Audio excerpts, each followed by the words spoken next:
I never expected it. I woke up and realized I had traveled back in time to the days before the apocalypse. In my past life, my parents died the moment the world ended. The man I thought was my supportive fiancé had been cheating on me with my cousin all along.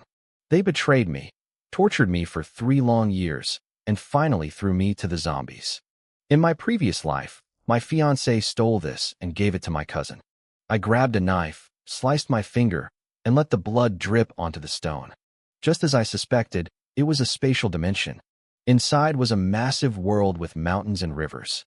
The bracelet vanished, leaving only a faint mark on my skin. I remembered my cousin's spatial powers from before and gritted my teeth.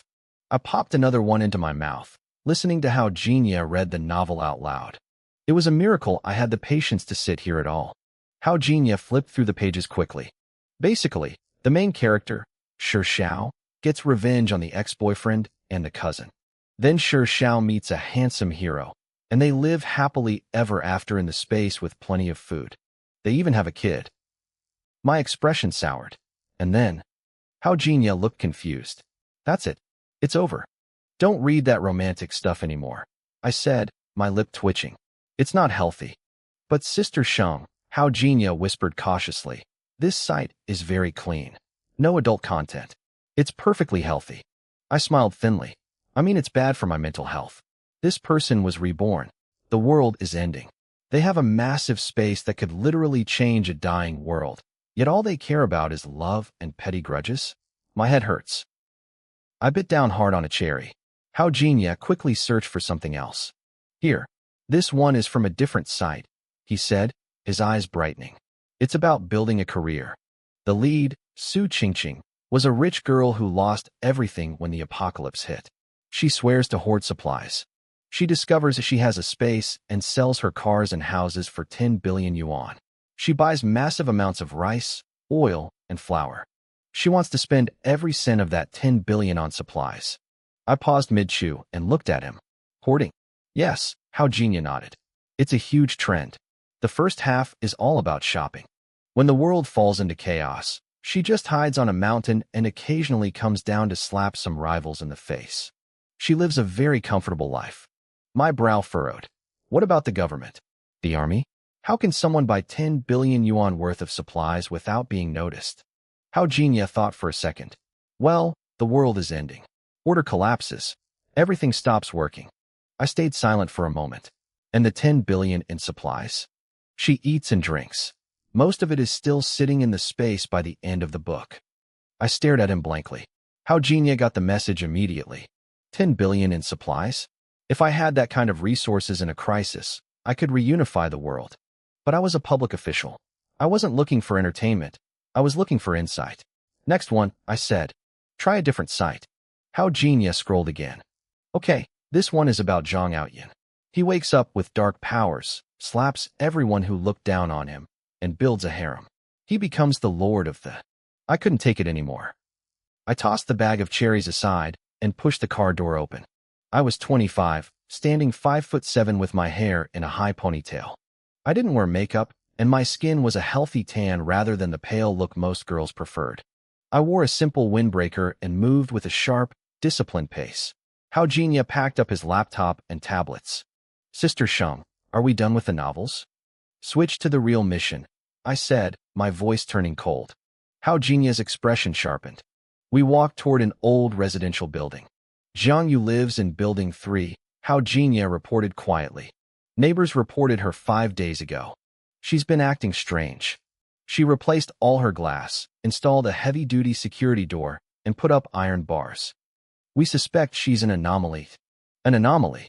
Someone manifesting supernatural phenomena. This is the 5th one, I noted. How Genia nodded. Our newly formed Doomsday Special Service had the highest clearance level, and our job was to deal with these exact situations. Let's go, I said.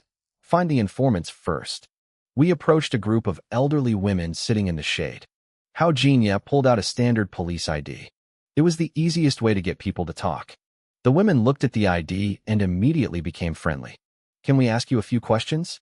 I asked with a smile. Of course. It's our duty, one of them replied. Do you know the girl in Building 3? The one who installed the iron door. Meanwhile, upstairs, Jiangyu was counting her inventory. The first thing she had done after being reborn was break up with her scumbag boyfriend. He had tried to steal her ancestral bracelet on his way out, but she had snatched it back. It really was a spatial dimension. She had cried tears of joy when she realized it. In her past life, her cousin had stolen this and lived in luxury while Jiangyu suffered. God is fair, Jiangyu whispered to herself. I have a second chance. I can get revenge and hoard supplies. She shivered, thinking of the horrors to come. There were only 21 days left until the world ended. She had already started reinforcing her home. She wasn't just doing it to live there. She was doing it so she would never be helpless again. I listened intently as Auntie Zhang and Auntie Wu spoke with growing excitement. A group of elderly neighbors, fresh from their morning dance practice, crowded around us the moment they saw Hao Jinya's ID. In this neighborhood, retirement didn't mean resting. It meant having the time to be professional busybodies. They didn't call it gossip here, they called it passion. Is it that young girl in Building 3? One of them asked, eyes lighting up. She used to be so normal, but she's changed completely. Even broke up with her boyfriend. He cheated on her, another snapped. I heard them fighting the other day. Something about a bracelet. She's been acting strange ever since, replacing all her doors and windows. She says it's to keep that man out, but who spends that much money on reinforcements? She ordered them from the construction market down the street. Old man Zhao added, leaning in. My nephew works there. He told me she didn't just get windows, she ordered a custom iron gate for the hallway. The strongest grade available. Bulletproof, blast-resistant. The factory was baffled. They think she's been reading too many of those doomsday rumors online. Upstairs, Jiangyu was lost in her own world. She thought about her spatial dimension and felt a rush of adrenaline. It was too convenient. That iron gate was massive and heavy. It had taken several grown men just to move it. She had instructed them to leave it in a corner of the basement where there were no security cameras. Once they left, she simply touched it, and it vanished into her space. If I'm ever in danger, she whispered to herself, I could just drop this gate on someone. It's the ultimate survival tool. She felt invincible. As long as she was careful, no one would ever know. Back downstairs, the neighbors were still talking. But why hasn't she installed the gate yet? I asked. Who knows? Auntie Zhang lowered her voice, leaning toward me. The delivery guys left it in the basement. It was so heavy it took 4 people to lift. But when we looked later, the girl hadn't moved it, yet it was gone. Just disappeared. It's eerie. I felt a slight twitch in my brow. I kept my face neutral, but my mind was racing. Upstairs, Jiangyu was admiring her hoard. In this era, shopping was easy. She ordered everything online and had delivery drivers drop things at her door. The moment they turned the corner, she swept the goods into her space. By spreading her orders across dozens of different stores, she figured she was staying under the radar. Thank God for this space, she thought, smiling at the stacks of supplies that would never fit in a normal apartment. If things get bad, I can just grab a backpack and leave. No one will know I'm carrying an entire warehouse with me. Downstairs, an old man nudged me, his voice trembling with shock. Officer, you have no idea how much she bought. Just yesterday, she took delivery of 135 bags of rice, 50 pounds each. And the flour. A woman in a dance leotard chimed in. I saw it myself. Delivery guys were running back and forth all day. 120 bags of flour, crates of salt, sugar, spices, and the water. Old Chin delivered 100 giant jugs. Who buys like that? You couldn't even fit it all in those small rooms. Upstairs, Jiangyu felt a sense of smug security. Go ahead and talk, she thought. No one can crawl into my space and count my bags. Downstairs, Auntie Zhang was doing exactly that. I counted every single one. 160 bags of rice total, 120 of flour, 100 bags of salt. Officer, Auntie Wu whispered, looking me dead in the eye. We think she's a spy. Hao Jinya and I eventually excused ourselves. We found a quiet corner of the residential complex to sit down. I pulled out a cigarette, but didn't light it. I just rolled it between my fingers, deep in thought. Hao Jinya was tapping furiously on his laptop. After a moment, he licked his dry lips, his expression grim. Tell me, I said. Hao Jinya was a genius with data. With the high-level clearance we now held, there wasn't much he couldn't find in a few minutes. The neighbors weren't exaggerating. How genius said, turning the screen toward me. Security footage shows her buying massive quantities at the wholesale markets, too. She carries bags into alleys or blind spots, and when she walks out 10 minutes later, her hands are empty. It's reckless. She thinks she's being subtle, but to anyone looking at the data, it's a massive red flag. I nodded. And the gate. The iron gate went into the basement. No trucks left. No one else went in. Only Jiangyu entered that basement at 3 a.m. yesterday. When she left, the gate was gone. Hao Jinya took a shaky breath. Jiangyu, an anomaly who likely knows the end is coming. A reborner with a spatial dimension, I summarized calmly. Just like the web novels. Hao Jinya's breathing grew shallow. He looked at me with a mix of tension and dread. I put the cigarette back in its pack and chuckled. Xiao Hao, we've known the world was ending for a while now. Why the long face? He was a brilliant kid, but he was new to the Doomsday Special Service. Accepting the data was one thing. Seeing the reality of it was another. Even I had moments where I felt like I was dreaming. It had started 6 months ago when scientists tracked a cluster of meteorites. Initially, they said the path was safe. 3 months ago, the trajectory changed. The world panicked, but most people assumed the government would just blow them out of the sky. They didn't realize the truth. 9 days ago, we found the first anomaly. A man who woke up in the middle of the night to find his bed soaking wet. He was manifesting water from his skin. He thought he was sick and called an ambulance. We took him in. The second anomaly was the one who truly terrified the higher-ups. He claimed he had returned from the future. He said when the meteorites hit, 90% of the global population died instantly. He proved it by predicting an assassination in a foreign country, an earthquake, and a specific car crash in the capital. The third was a pyrokinetic. The fourth was one of our own. And now, here we were, looking at number 5. A girl who was currently upstairs, blissfully unaware that the government was watching her count her bags of rice. Another anomaly. Her name was Jiangyu. Between the meteorites and the 4 other freaks we already had in custody, the internal foundation of this country was starting to shake. The public saw a peaceful world, but behind the scenes, the government was in a full-blown panic. They had already deployed disaster relief plans and issued top-level secret directives. That was why the Doomsday Special Service was created. We were a secret organization reporting directly to the highest level of the state, granted absolute authority. My job, as one of the leads, was to round up these anomalies. No matter what happened, no matter how the world changed, as long as the state existed, we would maintain order. We knew the end was coming, and we weren't going to sit around and wait for it. Hao Jinya snapped out of his daze and looked at me. He understood the stakes now. Jiangyu wasn't just another anomaly. She was a rebirth. We already had one rebirth in custody, a man named Wu Ji. But he was just one data point, and the higher-ups were skeptical. If Jiangyu was also from the future, her information would be the final piece of the puzzle. According to Wu Ji, we only had 21 days left. You can hoard rice in 21 days, but preparing a whole nation for a cataclysm? That's a nightmare. We need to arrest her immediately, Hao Jinya said, his face hardening. We don't have time to play nice. We need to interrogate her and get everything she knows. I looked at him and chuckled.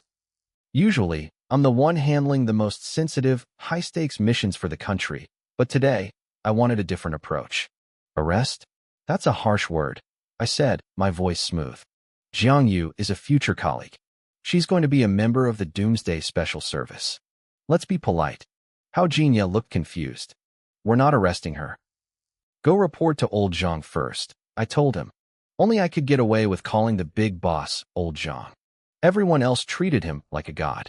Hao Jinya nodded eagerly, clearly thinking I was being more strategic than him. He probably thought being polite was some high-level psychological tactic. And call for backup, I added as he turned to leave. Secure the entire Jiaqing Bay complex, especially Building 3. She's a rebirth with a spatial pocket. Bring the police for perimeter control, but tell my team to bring the heavy stuff. Weapons, tranquilizers, the works. If she doesn't cooperate, we invite her by force. I stood up and smiled. Let's go have a chat with Miss. Hao Jinya stared at me. Weapons? Tranquilizers? Force? So much for being polite. Inside her apartment, Jiangyu was busy. She was scrolling through online shops, organizing supplies, and checking her bank balance. She had bought a lot, but her cash was running low. She didn't want to sell her house yet. There were only 21 days left, and she figured she could hoard non-perishables to trade for food later. Thinking about her lack of funds made her teeth ache with rage. It was all Yulitian's fault. She and Yulitian had been together since college. Unlike her, a local with deep roots in the capital, he was a Phoenix man, someone from a poor background who had clawed his way up. He was handsome and charming, and he had pursued her relentlessly until she fell for him. She used to think she was the luckiest woman alive. Now, she knew the truth. He only wanted her money. Jiang Yu wasn't a beauty, but her parents had left her a massive inheritance and a prime piece of real estate. She had met Yulitian through her roommate, Chen Jiaojiao. Since the two of them were from the same hometown, Jiang Yu always included Chen Jiaojiao in their dinners and trips. She never realized she was the third wheel in her own relationship. They were lovers the whole time. Yulitian had spent the last few years draining her parents' hard-earned money to support himself and his mistress. "I was such a fool," Jiang Yu muttered, hitting her own forehead. In her past life, she found out too late and died in agony and hatred. But she was back now. She wouldn't let it happen again. She was going to make Yulitian and Chen Jiaojiao suffer. She had the space. She had the supplies. She would watch them rot in hell while she lived in comfort. A cold light flashed in her eyes. In her previous life, Chen Jiaojiao was the one who had a spatial ability, pretending to be a goddess while everyone worshipped her. This time, Jiang Yu would be the one on top. If she didn't have enough money for supplies, it didn't matter. Once the world fell into chaos, she would just take what she needed. A sharp knock at the door broke her train of thought. "Who is it?" she called out, frowning. "Delivery," a woman's voice replied. Jiang Yu stood up. She had been ordering things constantly, and it was dinner time. She didn't think twice and pulled the door open. Her heart dropped. A tall, striking woman was leaning against the wall. Next to her was a polite-looking man with glasses, and behind them stood several burly men in plain clothes who looked like they were built out of granite. They blocked the hallway completely. Jiang Yu looked at me, her eyes filled with suspicion. "Who are you?" This wasn't a delivery. This woman didn't look like she had ever delivered a pizza in her life. I smiled and stepped forward. My boots made no sound on the floor, but my presence filled the doorway. I'm nearly 5'9", and I towered over her. Jiang Yu instinctively took a step back, her face pale. I didn't care about the tension. I pulled out a folder and held it up. My voice was low and raspy. "Ms. Jiang Yu, we're from the Doomsday Special Service. My name is Shengyan. I think it's time we had a chat about your little secrets." I said we were there to chat, but the paper I handed her was a warrant. Jiang Yu's mind went blank. The Doomsday Special Service?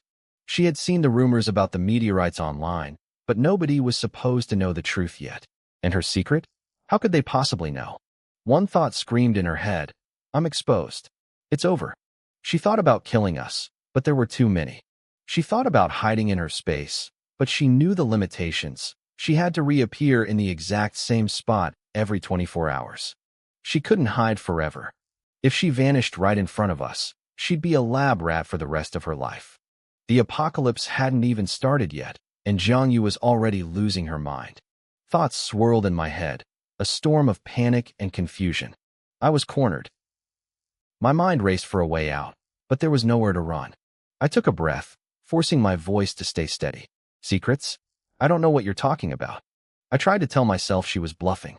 There was no way anyone could know about the space or the fact that I'd been reborn. It was impossible. Shengyan looked at me with a faint, mocking smile. "You have plenty of secrets, Ms. Jiang." She paused, her eyes locking onto mine, stripping away my facade of calm. "For instance, your space, or the fact that you've lived this all before." My heart skipped a beat. My body swayed, nearly giving out. She knew. She actually knew. I felt myself starting to crumble, but I dug my fingernails into my thigh, using the pain to stay grounded. I widened my eyes, trying to look offended. "I have no idea what you're saying. Space? Rebirth? You've been reading too many web novels. You're sick. Go get help. I don't have time for crazy people." I grabbed the door to slam it shut, but Shengyan's hand moved like lightning. She braced it against the frame. I pushed with every ounce of strength I had. but the door didn't budge an inch. The woman's strength was terrifying. "What do you want?" I snapped, my voice rising in frustration. "You say you're with the government? Anyone could say that. I haven't committed a crime. You have no right to interrogate me." I was shouting now, hoping a neighbor would hear, but the hallway remained eerily silent. My face flushed hot. I stood my ground, trying to look like I wasn't afraid to die. Shungin didn't seem impressed. She let go of the door and reached for her waist. My breath caught as she pulled out a handgun. She tapped the barrel against the door, her voice turning eerily gentle. "The Doomsday Special Service has ultimate authority," she said. "During a mission, we are authorized to eliminate non-cooperative targets. My aim is excellent. One shot to the head, and you won't feel a thing." She pointed the muzzle toward me, her smile never wavering. "Now, what were you saying?" I swallowed hard, the cold steel of the gun clearing my head instantly. I said, "Every citizen has a duty to cooperate with the state. Please, come in." A few minutes later, Shung In was lounging on my sofa. Her assistant, Hao Jingya, had taken over my dining table, setting up laptops and a camera on a tripod. He was recording everything. I was relegated to a small stool across from them.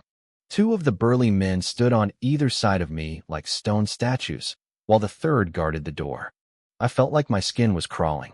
I looked at the camera and shifted uncomfortably. "Do you really have to film this?" I muttered. I hadn't washed my hair in days. I wasn't wearing makeup. Sitting across from a woman as stunning as Shung In made me feel ragged and exposed. "It's for the record," Shung In said simply. I tried to tell myself it was just a standard interrogation log. I had no idea that on the other end of that camera, in a massive briefing room, over 100 high-ranking officials and experts were staring at a giant screen, analyzing every greasy strand of my hair and every twitch of my eyes. "Start talking," Shung In commanded. She placed the gun on the coffee table. Whether by accident or design, the barrel was still pointed straight at me. She twirled a pen between her fingers and chuckled. "We don't have time for games, Jiangyu. If I'm standing in your living room, it means I already have everything on you. You have two choices. Tell us yourself, or we can do this the hard way." My scalp tingled. She was implying they had other ways to get the truth. I bit my lip, still trying to hold on to the lie. "I really don't know what you want from me." Shungin glanced at Hao Jingya. He didn't look up from his screen, his voice monotone as he began to read. "Jiangyu, 24 years old. Graduated a year ago. Parents deceased 5 years. Lives alone. Recently broke up with a boyfriend, Yu Litian, after he cheated. You supported him and his mistress, Chun Jiaojiao, for 4 years of university." I stared at him in horror. Having my entire life stripped bare felt like being flayed alive. Shungin raised an eyebrow. "You really were a pushover, weren't you?" "I get it." I snapped. "You don't have to rub it in." Hao Jingye continued. 5 days ago, your behavior changed. You installed a reinforced steel door and bulletproof glass. I was afraid of my ex and his mistress coming back to cause trouble. I argued. "Is that a crime?" Shungin smiled and shook her head. "Of course not. But tell me, what happened to the iron fence? It was in your basement. You walked down there empty-handed, and when you left, it was gone. Where did it go?" I stopped breathing. "In the last 48 hours, Hao Jingye went on. You purchased 135 bags of rice, 120 bags of flour, and massive quantities of salt and sugar." Shungin swept her gaze across my small, cramped apartment. "Where are you keeping it all, Jiangyu?" "It's not here." I felt like my world was cracking open. How did they know exactly how much I'd bought? Who keeps track of that? I opened my mouth to explain, but no words came out. My brain was spinning so fast I thought it might catch fire. I thought about trying to move some items from my space to another location to prove them wrong, but one look at Shung In told me she wasn't someone I could trick. Shung In's expression softened suddenly. She sighed and looked at me with an intense focus. "Jiangyu, I have 100 ways to make you talk, but I chose the peaceful route. I don't just want your information. I want you to join us. I want you to help us fight the apocalypse." "Fight the apocalypse?" I let out a sharp, mocking laugh. "You want to fight it? Do you even know what's coming?" It was ridiculous. These people had no idea what kind of nightmare was about to descend. We were just flesh and blood. To talk about fighting the end of the world was pure arrogance. Just thinking about what was coming in 21 days made me tremble. Shungin remained calm. You might think we're arrogant, but if we do nothing, the things you saw in your past life will happen again. Our land will be ruined. Civilization will vanish. The state has over 1 billion people standing behind it. We cannot retreat. Since we know, we must give everything we have to stop it. Giving everything isn't enough. I cried out. I know, Shungin said slowly. In 21 days, the meteorites will fall. They will strike the entire planet, bringing total destruction. And after that, the natural disasters will never end. As she spoke, my body went rigid. Every word she said was a knife to my heart. There were other reborn people. The government, they really knew. The state knows more than you think, Shungin said. She reached out, and Hao Jingye handed her a tablet. She turned it toward me. 9 days ago, we discovered the first person with supernatural abilities. 7 days ago, we found the first reborn individual. 6 days ago, the government began drafting emergency protocols and formed the Doomsday Special Service. 5 days ago, nationwide preparations began. She paused, letting the weight of her words sink in. You've been hoarding supplies, right? Then you must have noticed the price of grain is skyrocketing. I nodded instinctively. It wasn't just rising, it was exploding. The price of grain had already doubled. Ever since the news about the meteorites broke, the internet had been a mess of rumors. People were panic buying rice and salt, so I thought the price hike was just market greed. I was wrong. Shungin leaned in closer. It's the state, Jiangyu. We are hoarding grain. We're buying every scrap we can from overseas. She swiped her finger across the tablet screen. Images flashed by, one after another. It wasn't just food. 5 days ago, the government began converting air raid shelters into permanent disaster bunkers. By the time the 21 days are up, every city will have multiple shelters fully stocked with food and medical supplies. The Ministry of Communications is working overtime, she continued. They're building independent communication devices for every hub. Even if the satellites are destroyed and the signals go dark, thousands of shelters will be linked in a nationwide grid. The state will remain in control. My head was spinning. She told me that hundreds of military factories were running 24/7. Tens of thousands of private factories had been seized by the government 5 days ago to produce survival gear. Every remaining resource on the open market was being reclaimed. Shungin stared directly into my eyes. I couldn't breathe. I couldn't even think. I was completely stunned by the sheer scale of the preparation. But Shungin didn't stop. Her sharp, phoenix-like eyes softened with a complex emotion that pulled at my heart. Most of our current response is based on the meteorites, she said solemnly. The information we have from other reborn individuals is too thin. The end of the world isn't 100% confirmed in our models yet. You are the most critical link. If we can get more certain information from you, she whispered, we can do so much more with these remaining 21 days. We can rush the harvests. We can evacuate the masses. She grabbed my hand. It was cold and trembling. You are a reborn. You can't just hide away in comfort. Your rebirth can bring more value than just one person's survival. It represents the lives of millions. You are the nation's hope. I felt like I was being torn in two. One part of me screamed to keep my mouth shut. I had a spatial dimension, a magical storage space. If I admitted that, would they lock me in a lab? Would they cut me open to see how it worked? But then I looked at her. I was just an ordinary guy. I was a little selfish, sure, but I wasn't a sociopath. I didn't want to see the world burn. And honestly, no one had ever looked at me like this before. No one had ever told me I was important. Shungin sensed my hesitation and struck while the iron was hot. Don't worry about anything else. Join us.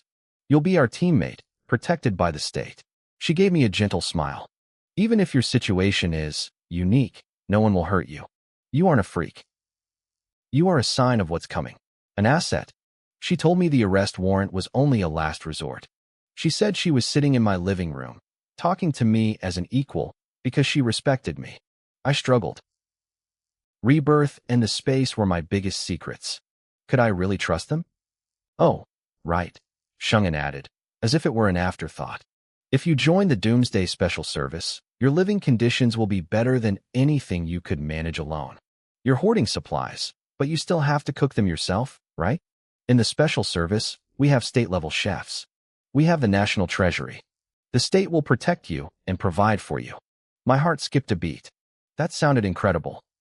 And in these special times, we have special policies, she said. The special service has the authority to make arrests. If anyone disrupts your mission or causes trouble, you can handle them yourself, within reason. I didn't quite catch her meaning until she smiled thinly. For example, people like you Litian and Chun Jiaojiao. She hit the nail right on the head. That was my breaking point. Shungin suddenly pulled her hand back and sighed, looking disappointed. Forget it. If you're unwilling, we won't force you. Beside her, Hao Jingye kept a straight face, but I could tell he was impressed. Shungin was a master. She had used the carrot and the stick perfectly. She gave me the grand vision of saving the country, then tempted me with food and revenge, and finally played the "I'm not forcing you" card. She knew exactly how to handle someone like me, someone indecisive and soft-hearted.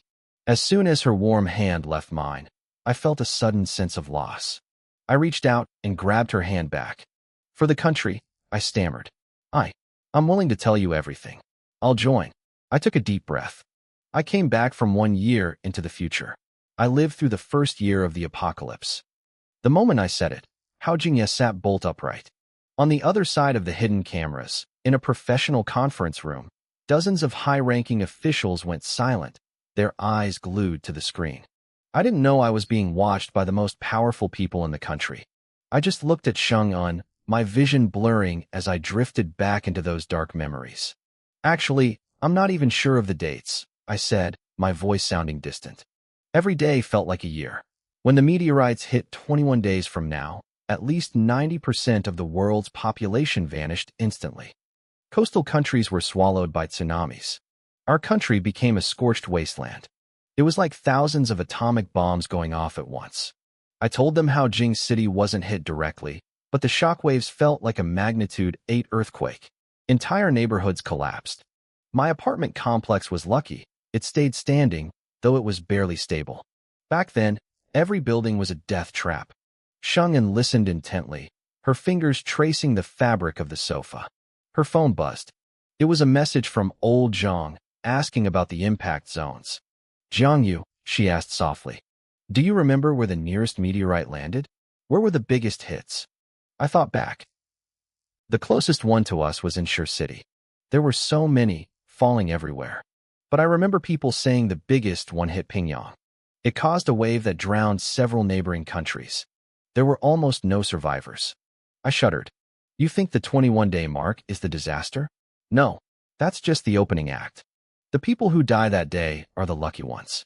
Because every day after that is a living hell. My voice was shaking. I couldn't hide the terror on my face. Sheng-un poured me a glass of warm water and gently patted my head. It felt strangely grounding. She looked at her phone again. A message had just come in from the scientists. Based on their orbital calculations and the data I just gave them, I was right. The trajectory showed a massive impact near Shur City. Everything I said matched their secret research. Sheng-un looked at me with total conviction. She believed me. The meteorites are just the beginning, she whispered, her face turning grim. The prologue to the end of the world. Hao Jingye nodded, his expression darker than I'd ever seen it. Thousands of atomic bombs were about to scream down from the sky, and we were the only ones standing in the way. The impact was only the beginning. Sheng-un spoke with a calm that chilled me to the bone. She started listing the consequences like she was reading a grocery list. Massive tremors wouldn't just stop after the hit. The tectonic plates would shift, causing endless earthquakes and geological disasters. The friction and heat from the meteorites would ignite the world. Fires would spread until the very concept of old-world luxury was a memory. The atmosphere would be ruined. The ozone layer would shred, and thick, toxic smoke would turn the air into poison. Acid rain would become the new normal. Then she looked at me, her eyes sharp. She suggested something even worse. Radiation. Every word she said hit me like a physical blow. I stared at her, my mouth dry. She was right. She was exactly right. The meteorites were coming in 21 days, but the disasters that followed never truly ended. Even by the time I died in my past life, the world hadn't recovered. Sheng-un saw my terror and gave me a small, reassuring smile. She told me not to worry. Now that the state knew, they could prepare. She said the national machine had power that I couldn't imagine. It wouldn't be like my last life. At least, not entirely. I shook my head, my voice raspy. I told her that was only part of it. There was a crisis far more terrifying than the weather. Shungin leaned forward, her gaze intensifying. She guessed it immediately. She said the appearance of awakeners with superpowers was too strange to be a natural disaster. The meteorites had to be the source. I was stunned by how quickly she pieced it together. These people were sharper than I ever imagined. I nodded and dropped the biggest bombshell of all. The meteorites didn't just bring fire, they brought mutation. In my past life, I heard rumors at the survival bases. Scientists had found fragments inside the meteorites. These shards could trigger awakenings in humans. If an ordinary person stayed near a shard long enough, they might gain powers. If an awakened stayed near one, they became unstoppable. Everyone was fighting for those shards. I was just a regular guy back then, so I never even saw one. The room went silent. They were waiting for the more terrifying part. I took a deep breath. I told them the shards didn't just change humans. They created variants. Hao Jingye looked confused and asked if I meant zombies. I shook my head. No, these were different. They looked exactly like us. They had human intelligence and human memories. Some were awakeners, some weren't. But they were monsters that hunted and ate people. They hid in plain sight, living among us, only to turn and kill without warning. They had no emotion, no humanity. Even your own parents or children could be a variant waiting to strike. The silence in the room became heavy. Hao Jingye looked like he'd forgotten how to breathe. He glanced at Shungin. This was the ultimate disaster. You can fight a storm, but how do you fight a lack of trust? When you can't sleep because you're afraid the person next to you will cut your throat, society collapses. Shungin closed her eyes for a moment. When she opened them, the depth in her gaze was bottomless. She told us there was no such thing as an unsolvable problem. If it was a virus, we could find a way to detect it. As long as the entire population didn't turn at once, we had a chance. Her composure brought me and Hao Jingye back from the edge of panic. Her phone buzzed again. A message from old Zhang. She looked at me and decided it was time to change the subject.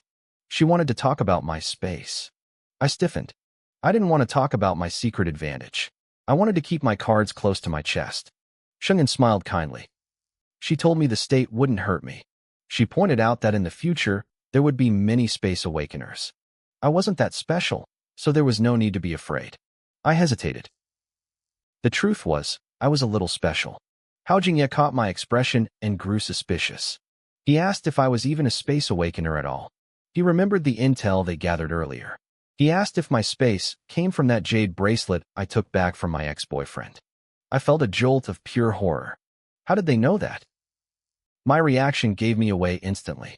Shungin looked at me with a strange expression. She summarized my life like a cheap web novel. Boyfriend betrays me, steals my space, I die miserably. Then I'm reborn to take it back and get revenge. I just sat there, stunned. I had been so careful, yet they saw right through me. Shungin sighed and checked another message. Then she asked if my space was different from the others. I slumped in my chair, defeated. I told them that even though I wasn't a space awakener, the space was bound to me now. The bracelet was gone.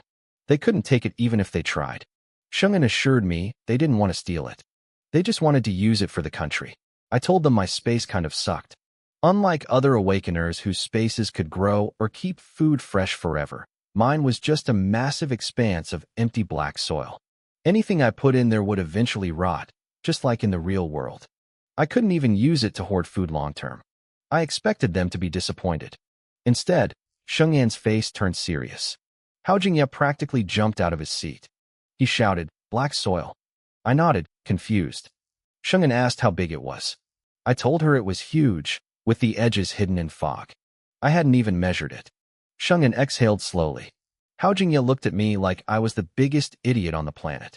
He couldn't believe I was complaining about a massive plot of fertile land just because it couldn't act as a refrigerator. In a world where the surface was about to be scorched and poisoned, I had a massive, safe place to grow food. They looked at each other, already forming a plan. I felt like they were making fun of me, but my mind was already racing back to the horrors of my past life. You aren't me. You don't know what I went through. The images of those two scumbags, Yu Litian and Chun Jiaojiao, flashed in my mind. In my past life, they stole my space. They ground me into the dirt, step by step. I started shaking. My eyes turned bloodshot. When the apocalypse hit, Chun Jiaojiao used the space to hoard food. Yu Litian stayed by her side, living like royalty. Back then, I didn't realize they were already together. I was still with him when the world ended. They kept me around, but only as a slave. My voice went hoarse as the memories clawed at my throat. They didn't give me food. If I wanted to eat, I had to pick scraps off the floor like a dog. They sold me to one awakener after another to be degraded. I tried to run. Every time, they caught me and beat me half to death. Later, during a riot at a temporary base, Chun Jiaojiao used me as a human shield. A monster tore into me. I barely escaped, but they decided I was useless. They threw me back to the monsters to die. I hated them. I wanted them dead. Sheng'an walked over and patted my shoulder. I felt like I was breaking apart. I leaned against her, feeling the strength in her frame. Her hand was patient, steadying me as I sobbed. The day I came back, I almost killed them. I choked out. The only reason I didn't was because the law still exists. I didn't want to go to jail before the world ended. Sheng'an rubbed the back of my head. It's okay to hate them, she whispered.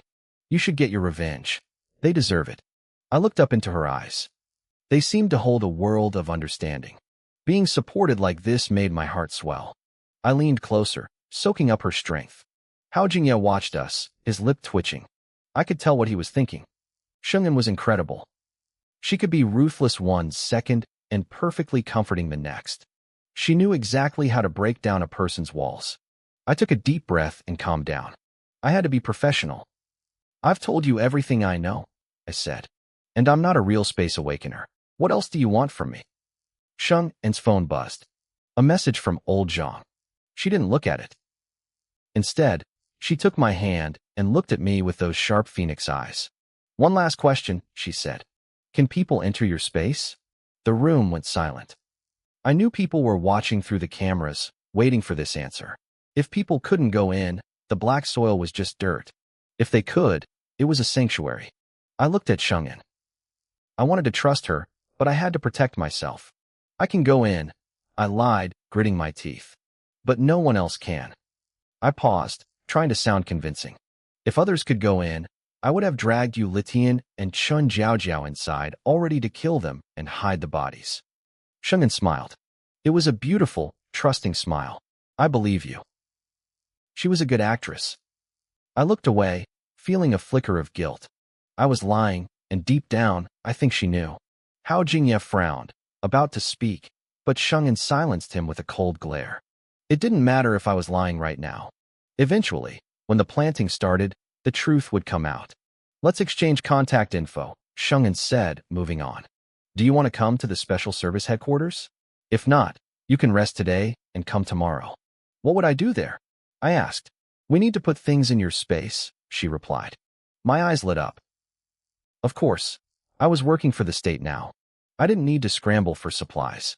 The government could provide everything. Guns, ammunition, medicine, things I could never get on my own. I was actually excited. Suddenly, heavy footsteps sounded outside. A man's voice shouted my name. Xiaoyu, are you home? My face twisted. Yu Litian. Sheng'an touched my head. Want to see him? If not, I can make sure you never have to see them again. No, I hissed. I want revenge. I want to see them suffer. I couldn't let them off easy with a quick death before the apocalypse. I wanted them to live long enough to feel the true horror of the world they helped create for me. Sheng'an nodded and signaled her team to hide the equipment. She looked at the hidden camera. I'll handle this. Don't worry. Who are you talking to? I asked, confused. The national leaders and researchers, she said casually. I froze. I looked down at my greasy, unwashed hair. I had just spoken to the highest officials in the country while looking like a mess. Suddenly, a deep, powerful voice boomed from Hao Jingye's laptop. Zhang Yu, welcome to the Doomsday Special Service. Together, we will fight for our survival. Hao Jingye turned the screen. I saw a massive conference room packed with people. In the front row were faces I only saw on the evening news. They were nodding at me. Then, the screen went black. I stood there like a statue. I had just met the leaders of the nation, and I hadn't even washed my hair. Every woman knows that's a tragedy. Shungin looked at me like I was crazy, but I didn't have time to explain. Yulitian walked in. He looked exactly as I remembered, refined, wearing glasses, with a bright, boy-next-door smile. He looked like a campus heartthrob, nothing like the monster he would become. "Xiaoyu, what's wrong?" he asked, sounding desperate. "Are you still mad? Chen Jiaojiao and I are just—" He stopped when he saw the others in the room. He scanned the plain-clothed agents, his eyes lingering on Sheng'an. He couldn't help but stare at her. Seeing him made my skin crawl. I couldn't believe I ever loved this thing. "What are you doing here?" I spat. Yulitian put on his best tragic face. "Xiaoyu, how long are you going to keep this up? You misunderstood us. We're just old friends from the same town." He was a great actor. If I hadn't lived through his betrayal, I would have believed him. I just felt disgusted. "Stop acting," I said, my voice cold and full of hate. "It won't work anymore. I want to rip the skin from your bones." I saw a flicker of fear in Yulitian's eyes. It was an expression I'd never seen on his face before. He hesitated for a second, but then he doubled down on his act. "Xiaoyu, what's wrong with you?" he pleaded, his voice cracking with fake emotion. "Was everything we had a lie? 5 years of our youth. Do you really not care anymore?" "How dare you even mention those 5 years?" I said, my hands trembling as I clenched them into fists. I wanted to lung across the room and tear him apart. "You two played me for a fool the entire time. You must have been so proud of yourselves."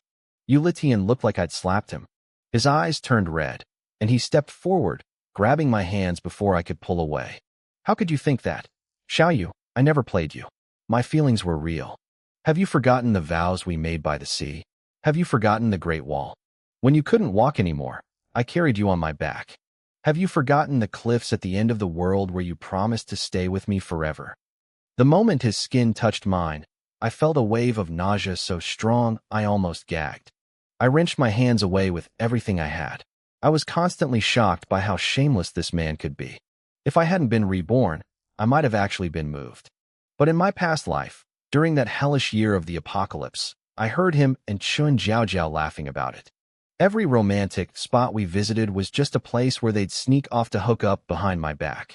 Sheng En and Hao Jingye were standing off to the side, watching the drama like they were at the movies. "So," Sheng En asked, cutting through the tension, "who paid for all those trips?" It was the ultimate question. Yulitian froze. Sheng En let out a long, dramatic sigh. "Ah, I see. He was a professional parasite." I winced. I really didn't want to hear that word again. I glared at Yulitian, my voice dripping with venom. "I know everything. I know you and that bitch have been together since high school. You only targeted me in college because you were broke. Every time we went out, every meal, every vacation, I paid for it. And then you'd go crawl into bed with her the second my back was turned. Did you really think I was that blind?" Hao Jingye and Sheng'an both let out a low wow in unison. Yulitian's face shifted for a split second, the mask slipping, but he recovered quickly. He straightened his neck, acting indignant. "I have no idea what you're talking about, Jiangyu. Do you have proof? No? Then stop making things up." Suddenly, his face turned cold. He scanned the room, looking past the plain-clothed agents until his eyes landed on Hao Jingye. He pointed a finger at him. "Is it him? Is he the reason?" Hao Jingye looked surprised to be included in the script. He calmly pushed up his glasses. "Brother, even a gigolo has a code of ethics. Being a kept man while supporting a mistress on the side, that's just bad business." "What did you say?" Yulitian roared. Hao Jingye looked him up and down with pure disgust. "I'm saying, with a face like yours, you only had a few years to sell your youth for a few pennies. Someone spent so much money on you, and you still weren't satisfied? Unbelievable." Yulitian was practically hopping with rage. "You're a liar. You're the gigolo." Hao Jingye shrugged. "Hey, I don't take my girlfriend's money and give it to someone else. If you're a parasite and a cheat, what else are you but a lowlife?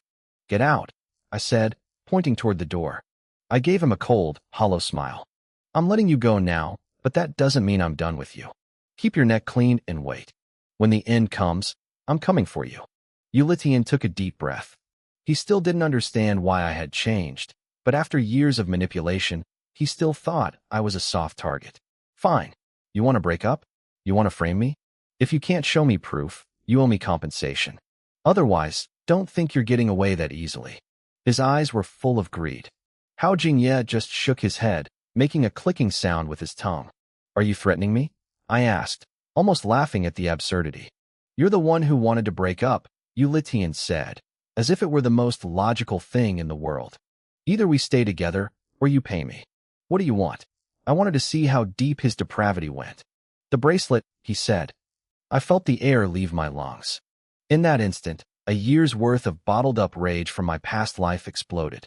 My eyes went bloodshot. You want the bracelet? You've always wanted it, haven't you? You knew it was valuable. That's why you stole it when you left me last time. It wasn't just a piece of jewelry. It was a family heirloom, but more importantly, it was a massive opportunity. In the apocalypse, a spatial storage item was the difference between life and death. These scavengers were even more disgusting than I remembered.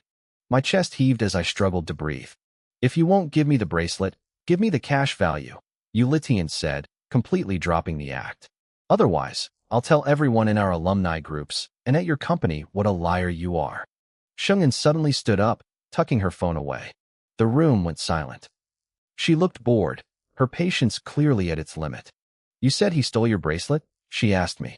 I nodded instinctively. Yes. Yu Litian jumped in. I took it back. Shengyan ignored him. How much is it worth? It was my grandmother's, I stammered. Family heirloom.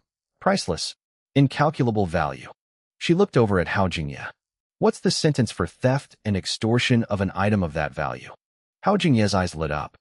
He grabbed his laptop and stood up. Since they aren't family, grand theft of a high-value item carries 3 to 4 years. Extortion of a huge amount adds another 3 years on top of that. Shengyan smiled thinly. Take him away. I stared at her, stunned. Shengyan, your time is precious, Jiangyu, she said, sounding a bit frustrated. Mine is even more precious. You just wasted 12 minutes. You know the world ends in 21 days, right? Why are you wasting time arguing with a piece of trash? I was still in a daze. Shengyan tilted her head. What? Not satisfied? Do you want me to just handle him permanently? She nodded to herself.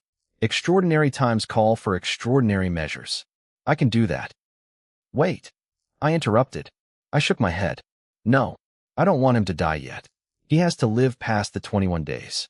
In my last life, everyone said that dying before the apocalypse was a mercy. I wasn't going to give you Litian and Chen Jiaojiao an easy out. If I didn't make them suffer the way they made me suffer, I'd never be able to rest. Shengyan looked like she didn't quite get it, but she shrugged. Whatever. As long as you cooperate with the state, we can indulge your little hobbies. Her tone was almost maternal. Yu Litian was frozen in confusion until the 2 plain-clothed agents grabbed his arms and slapped handcuffs on him. He started struggling. Wait, what are you doing? You can't arrest me. Shengyan didn't say a word. She just waved her hand, and they dragged him out like a dead dog. From the hallway, I heard a woman scream. Litian, what's happening? Why are they taking you? I gritted my teeth. Chen Jiaojiao. A woman burst into the room, throwing herself onto Yu Litian as the agents held him. She whipped around to face me. Jiangyu, why are you doing this to him? You. Shengyan cut her off. Oh, look, another one. She walked up to the girl, her expression completely blank. Tell me, was it your idea for him to steal the bracelet? Before Chen Jiaojiao could even open her mouth, Shengyan grabbed her arm and twisted it behind her back with a sickening crack. A scream ripped through the hallway. Is it true? Shengyan asked, her voice cold. Yes. It was Jiaojiao's idea. Yu Litian blurted out, his courage failing instantly. Shengyan let go of his arm. Her face remained a mask of indifference. Accomplices, she stated. Take them both. As soon as the words left her mouth, the other plain-clothed agent slapped handcuffs on Chen Jiaojiao. The 3 agents dragged the pair out of the room. Their screams faded down the hallway until the distant wail of a police siren cut through the air. Then, silence. I stood there, completely stunned. It had all happened so fast. From the moment Chen Jiaojiao burst into the moment they were hauled away, barely a minute had passed. Solving problems legally and reasonably. It's that simple, Shengyan said, glancing at me. Did you never think about just calling the police? I felt a bit conflicted. Honestly, I hadn't. But, the apocalypse is coming, I muttered. Prison won't matter in 21 days. Shung sighed like she was dealing with a slow child. Silly kid. The apocalypse is coming. The state is going to tell people to stockpile goods. How are they going to stockpile anything in a detention center? 21 days from now, they'll have no money and no food. They'll fall right into your hands. She sounded helpless. I could tell what she was thinking. Even with a rebirth and a magical space, I was still just a girl obsessed with a petty grudge. I probably seemed like a lost cause to her. Hao Jingye nodded in agreement. If you want revenge, don't give them 21 days of freedom. Don't worry about the detention center. I'll make sure the guards take special care of them. Shungen shrugged. I still think killing them now is cleaner, but if you want them to suffer, I'll respect that. I looked at her, my eyes beginning to shine. She was right.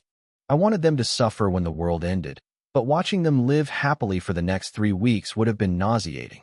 Throwing them into a cell to rot was the perfect middle ground. Now, I could spend the next 21 days focusing on my supplies without seeing their faces. Shungen reached out and ruffled my hair like I was a stray cat. Good girl. Now that you've joined us, Sister Shung will look after you.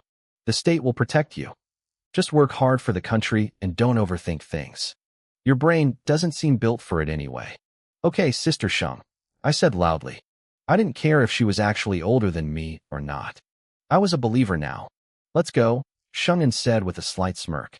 Time to report to the special service. My heart raced. Once I reported in, would they start filling my space with supplies? I rubbed my hands together in anticipation. Shungen seemed satisfied with my cooperation. To her, I was just a chosen girl whose head was a bit too full of romance and drama, but I was officially on the team. On the drive over, Hao Jingye filled me in on what he could. Even though I knew the end was coming, hearing about the secret chaos bubbling beneath the surface of our peaceful society shocked me. I thought I was the only special one, I admitted. I didn't expect other rebirths or people with superpowers. Shungen tapped her fingers on the steering wheel, her eyes deep and thoughtful. Yeah, one person is a coincidence. This many? It's a pattern. I don't believe in coincidences. Hao Jingye looked uneasy. One chosen one is fine. But this many? Rebirth is one thing, but superpowers? The meteorites haven't even hit yet. I shook my head. I didn't understand it either. A part of me felt a little deflated. I thought I was the protagonist of this story, but it turned out I was just one of many. And I was the one being managed. I peeked at Shung and so, are the other 4 anomalies under your command too, Sister Shung? Hao Jingye shook his head. No. The Doomsday Special Service is split into 2 groups. Sister Shung runs Group B. Group A is run by an evolved human named Xiaoyu. The other 3 anomalies are with her. The 2 groups have to cooperate, but we operate independently. Xiaoyu, I asked, curious. Hao Jingye glanced at Shungen. When she didn't stop him, he continued. Xiaoyu is one of the anomalies. She was originally supposed to run the whole department, but she and her mentor, Old Man Li, are aggressive. The higher-ups were afraid of the anomalies losing control, so they put Sister Shung in charge of Group B to keep Group A in check. He paused. Of course, Group A wants to suppress us just as badly. My head started to ache. What kind of power does Xiaoyu have? Hao Jingye took a deep breath. Puppetry. She can control other people. I gasped. That's terrifying. Can Sister Shung really handle someone like that? Hao Jingye snorted. You don't know? Sister Shung and Xiaoyu both came from the Spirit Squad. Before they had their falling out, Sister Shung always came out on top. Even after they split, Xiaoyu has never beaten her on a mission. Besides, Xiaoyu just got her powers early. Do you really think a woman like Sister Shung won't have an even crazier power once the world ends? He rubbed his chin. I wonder if I'll get one. Wait, they had a falling out. I asked, leaning in. Were they friends? I think so, Hao Jingye said. The Spirit Squad is legendary for its bond. They were the kind of teammates who would die for each other. Shung remained silent, but her eyes drifted to the rearview mirror. For a second, she looked like she was somewhere else, years in the past. She and Xiaoyu had been raised by the state, trained together since they were children. They were the only 2 women to ever make it into the Spirit Squad. Back then, while Shung was rational and cold, Xiaoyu had been the emotional one. She used to wash Shung's clothes, mend her gear, and sneak into the kitchen at midnight to cook her snacks. She'd save the best food from missions just to bring it back to her. She was like a devoted little sister. Was it over a man? I asked, my gossip instincts kicking in. Betrayal? A love triangle. Shungin caught my eye in the mirror. Can you think about anything other than romance for 5 seconds? Her voice was flat. She looked back at the road. It was over a mission. She didn't say another word. The look on her face told us the conversation was over. I wanted to push, but something about her profile made me lose my nerve. I turned back to Hao Jingye. If they wanted Sister Sheng to suppress Qiuyu, why give Qiuyu the other 3 anomalies? Isn't that risky because of her power? Hao Jingye smiled and adjusted his glasses. Are you kidding? Sister Sheng only makes concessions if she gets something better in return. What did she get? I whispered. Shengin answered this time. I got the captain of the Spirit Squad. Code name, 705. There was that name again. The Spirit Squad. What exactly is the Spirit Squad? I asked. Are they that good? They're incredible, Hao Jingye said, his voice full of awe. When I was in the Intel group, my biggest dream was to work with them. Put it this way, the Spirit Squad is a group of omnipotent specialists. They handle the nation's darkest, most impossible secrets. He paused, searching for the right words. They are the state's human weapons. Living, breathing war machines. I stopped breathing for a second. Human weapons. War machines. It was a terrifying description. I looked at Shengin, realizing for the first time just how dangerous the woman driving the car really was. I looked at Shengin's cold, sharp profile as she drove. She looked so thin, almost fragile. Was she really that strong? Hao Jingye saw the doubt on my face and rolled his eyes. Jiangyu, never doubt Sister Sheng. You'll understand once you've been around her long enough. I nodded slowly, though I wasn't entirely convinced. I decided to drop it and move on to something else. The Spirit Squad sounds incredible. And their captain, 705. He must be a monster if he's their leader. Hao Jingye's chin tilted up with pride. Of course, Captain 7 is a legend. He's a top-tier sniper. We have a saying about him. Vision is the limit of the eyes, but range is never the limit of the sniper.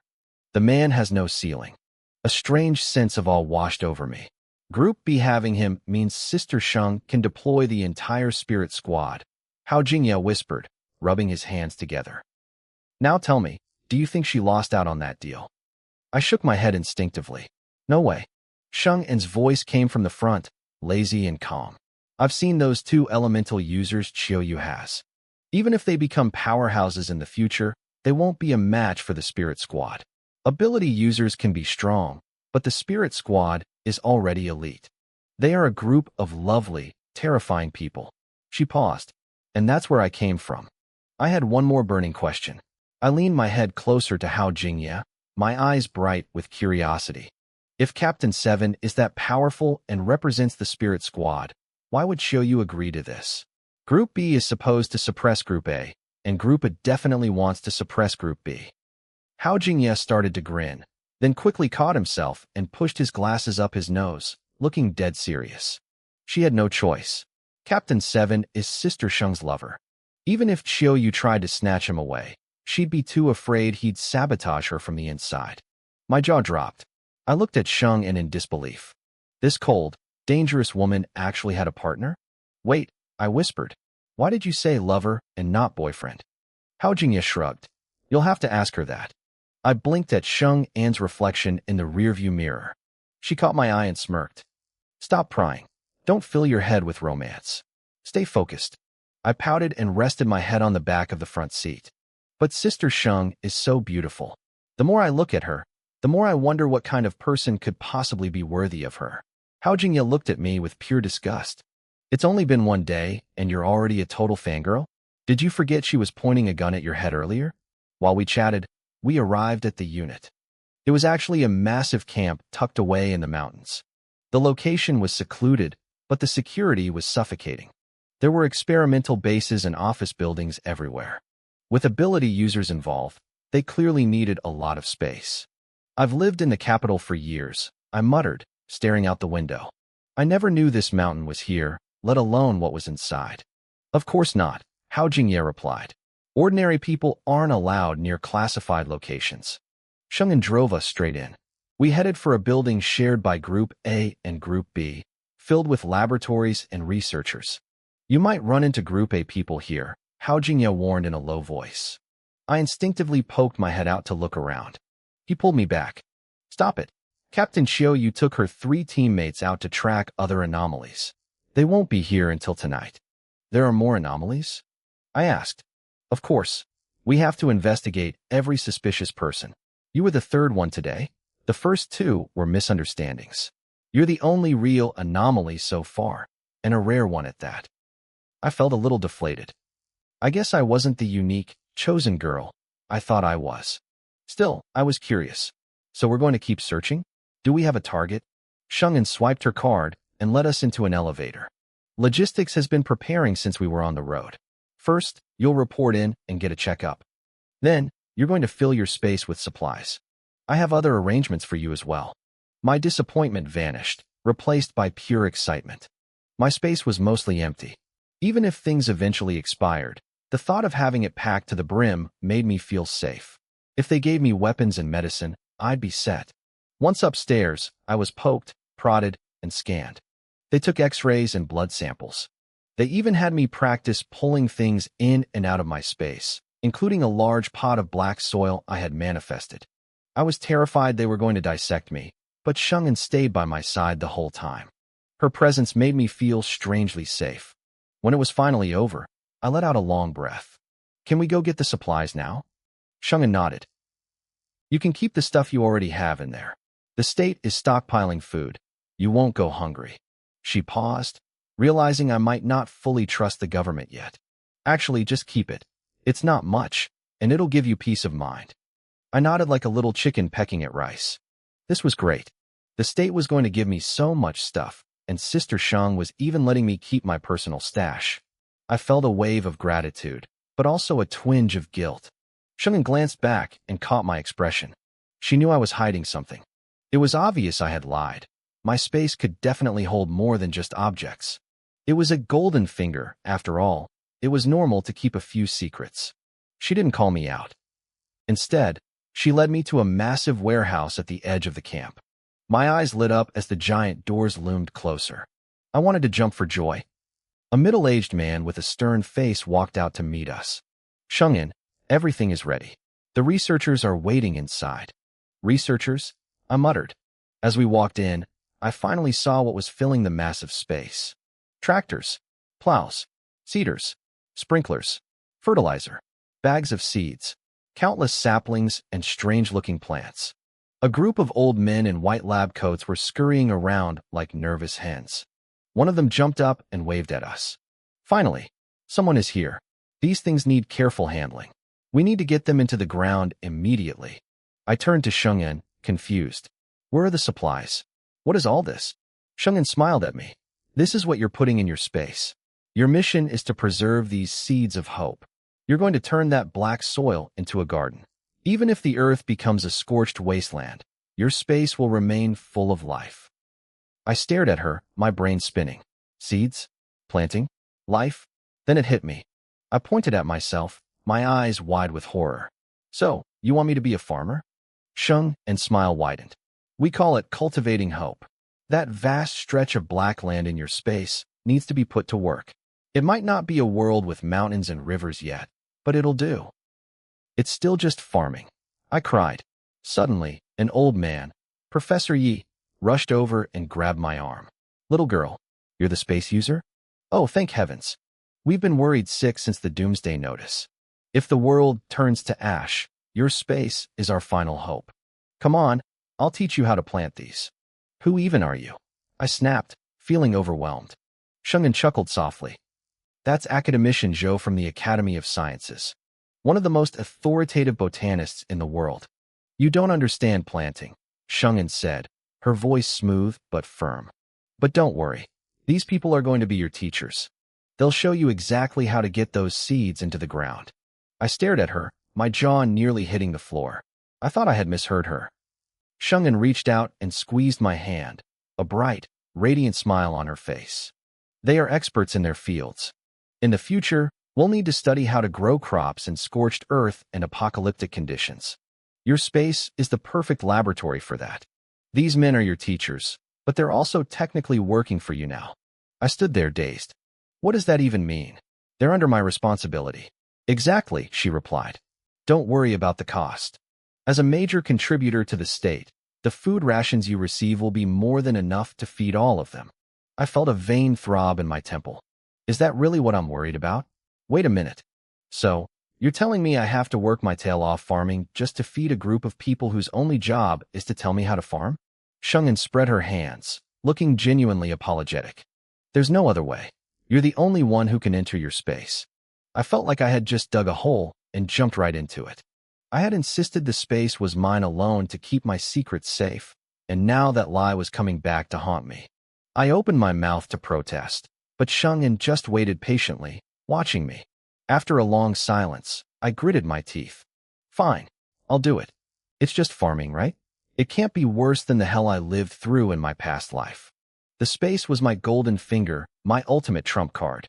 If anyone found out others could enter, they would study it, and me, relentlessly. I didn't know why the bracelet had a space, or if it could be taken away. Keeping it private was the only way I could feel secure. To protect that secret, I would learn to be the best damn farmer on earth. Shung's eyebrows shot up in surprise. She gave a small shrug. All right then, stay here and learn well from Professor Zhou and the others. I'll see you tonight. I glanced up at the sky. The sun was already dipping below the horizon. Isn't it already night? Shung's expression turned serious. There are only 21 days left. Do you really think we have the luxury of sleeping early? Good luck, Xiaoyu. She patted my shoulder, just as Hao Jingye came rushing over, his face pale. Shungin, the other anomaly, just made a massive move. Shung's relaxed demeanor vanished instantly. Let's go. My ears perked up at the words, massive move. I grabbed Shung's sleeve before she could leave. Shungin, take me with you. I want to see what the other anomalies are like. She shook me off without a second thought. No, you have work to do. Then can I come find you when I'm finished? I asked hopefully. Shungin paused, a strange glint in her eyes. If you finish your work? Sure. I'll send someone to pick you up. She put a heavy emphasis on the words, your work, but I was too excited to notice. Deal. I'll come find you. Wait for me. I shouted after them. Shungin didn't look back. She just raised a hand in a wave as she and Hao Jingye disappeared toward the cars, her windbreaker fluttering behind her. I took a deep breath and turned back to the old man. All right, what do I do first? Basic training, Professor Zhou said, pointing toward a desk where several researchers were stacking items. We can't let you touch these precious seeds and saplings if you don't know the basics. Start with the books. I've marked the key points. Then move on to the videos and data files. I followed his finger and felt my soul leave my body. There were 2 massive cardboard boxes overflowing with thick textbooks. On the desk, a stack of documents reached as high as my elbow. Beside them, a laptop was open, showing a folder containing over 1 terabyte of data. Try to finish these tonight, Professor Zhou added casually. We have more for you tomorrow. My vision went black. Meanwhile, a low-profile car sped through the streets. Shungin drove fast and steady while Hao Jingye sat in the passenger seat, reading from a tablet. We finished interrogating Yu Litian and Chun Jiaojiao, Hao Jingye reported. The bracelet was a coincidence. Chun Jiaojiao just thought Jiang Yu's heirloom was worth a lot of money. Shungin nodded, signaling him to continue. The new target is Li Wanyun, 23 years old. Her parents died a year ago, leaving her a massive inheritance. 7 days ago, she was still fighting her uncle, Tang Shu, for control of the family company. Then, 3 days ago, she suddenly offered to sell all her shares to him for 3 billion yuan. On the same day, she started panic selling her cars and houses. She's already collected 1 billion in cash, with another billion worth of assets currently on the market. Shungin narrowed her eyes. Go on. The 3 billion from the shares hit her account today, Hao Jingye said. Combined with the asset sales, she has 4 billion yuan sitting in her bank account. She hasn't spent a cent of it yet. But look at this, she just contacted a professional broker again, demanding they liquidate everything else within 7 days. She wants pure cash. Demanding it again? Shungin mused. That means she's desperate. The world is ending, and she's frantically hoarding 50 billion to buy supplies. It's a classic move. Hao Jingye looked conflicted. If Li Wanyun is a reincarnator like Jiang Yu, then her story follows a very different script. Jiang Yu is living a reborn in the apocalypse drama, Sheng'an said with a smirk. Li Wanyun is living this starting with 50 billion in the End Times web novel. What else did she do in the last 3 days? 3 days ago, she had a violent screaming match with her grandmother and her uncle's family, Hao Jingye replied. It got physical, there was blood. But then, she suddenly stopped fighting and offered the shares. Our intel suggests the change was instantaneous. We highly suspect that was the moment of rebirth. He flipped through more files. She gave her uncle only 2 days to raise the cash, threatening to sell to his rivals if he didn't pay up immediately. She's been selling everything, even her jewelry and luxury bags. She's acting like someone who knows money will be useless in 3 weeks. Sheng'an leaned back. Anything else? On the first night after her change, she went to a high-end restaurant, Hao Jingye said, turning the laptop screen toward Sheng'an. Look at the surveillance footage. The video showed a beautiful woman with long hair sitting alone at a table covered in dishes. She was eating like a starving animal, stuffing food into her mouth with zero regard for her image. It looked like the food was the most precious thing in the world to her. Sheng'an laughed. She's definitely a reincarnator. That's a classic PTSD response. Only someone who has truly starved to death eats like that. Hao Jingye nodded. Exactly. Smart people might guess something is wrong because of the government's secret movements, but her details are too specific. Giving up a company she fought for, selling her life away for cash, and eating like a ghost, it all fits. He paused, looking at the screen. I don't have direct proof yet, but my gut says she's an anomaly. She's exactly like the protagonist in those novels I read to you. Li Wanyun looked exactly like those female protagonists in web novels who start with billions of dollars to hoard supplies. I needed to know what she had been up to. Hao Jingye had told me earlier that this anomaly had made a big move today. When I asked him about it, Hao Jingye's expression turned complicated.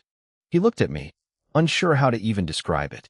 Yesterday, right after Li Wanyun signed the sale contract, she went out and hired a crew, he explained. She's dumping massive amounts of cash into renovating her villa. They've been working overtime since last night. By this afternoon, the house had already changed completely. I drove toward the destination. The surrounding area was pitch black. I frowned, but I didn't stop, pushing the car deeper into the development. As we got closer, the sounds of construction became clear. I could hear heavy machinery roaring in the night. This wasn't a simple renovation. It sounded like a massive construction site. Hao Jingye pointed ahead, his voice trembling with a mix of disbelief and awe. Sheng, and look. I looked up. The villa was swathed in the blinding glare of construction floodlights. The exterior was clearly visible now. My mouth twitched. It looked like a fortress. No, it looked like a bunker. Another reincarnator, I muttered. Who else would suddenly turn their home into a literal stronghold? Li Wanyun was fitting the profile more and more. She didn't get her information from the government.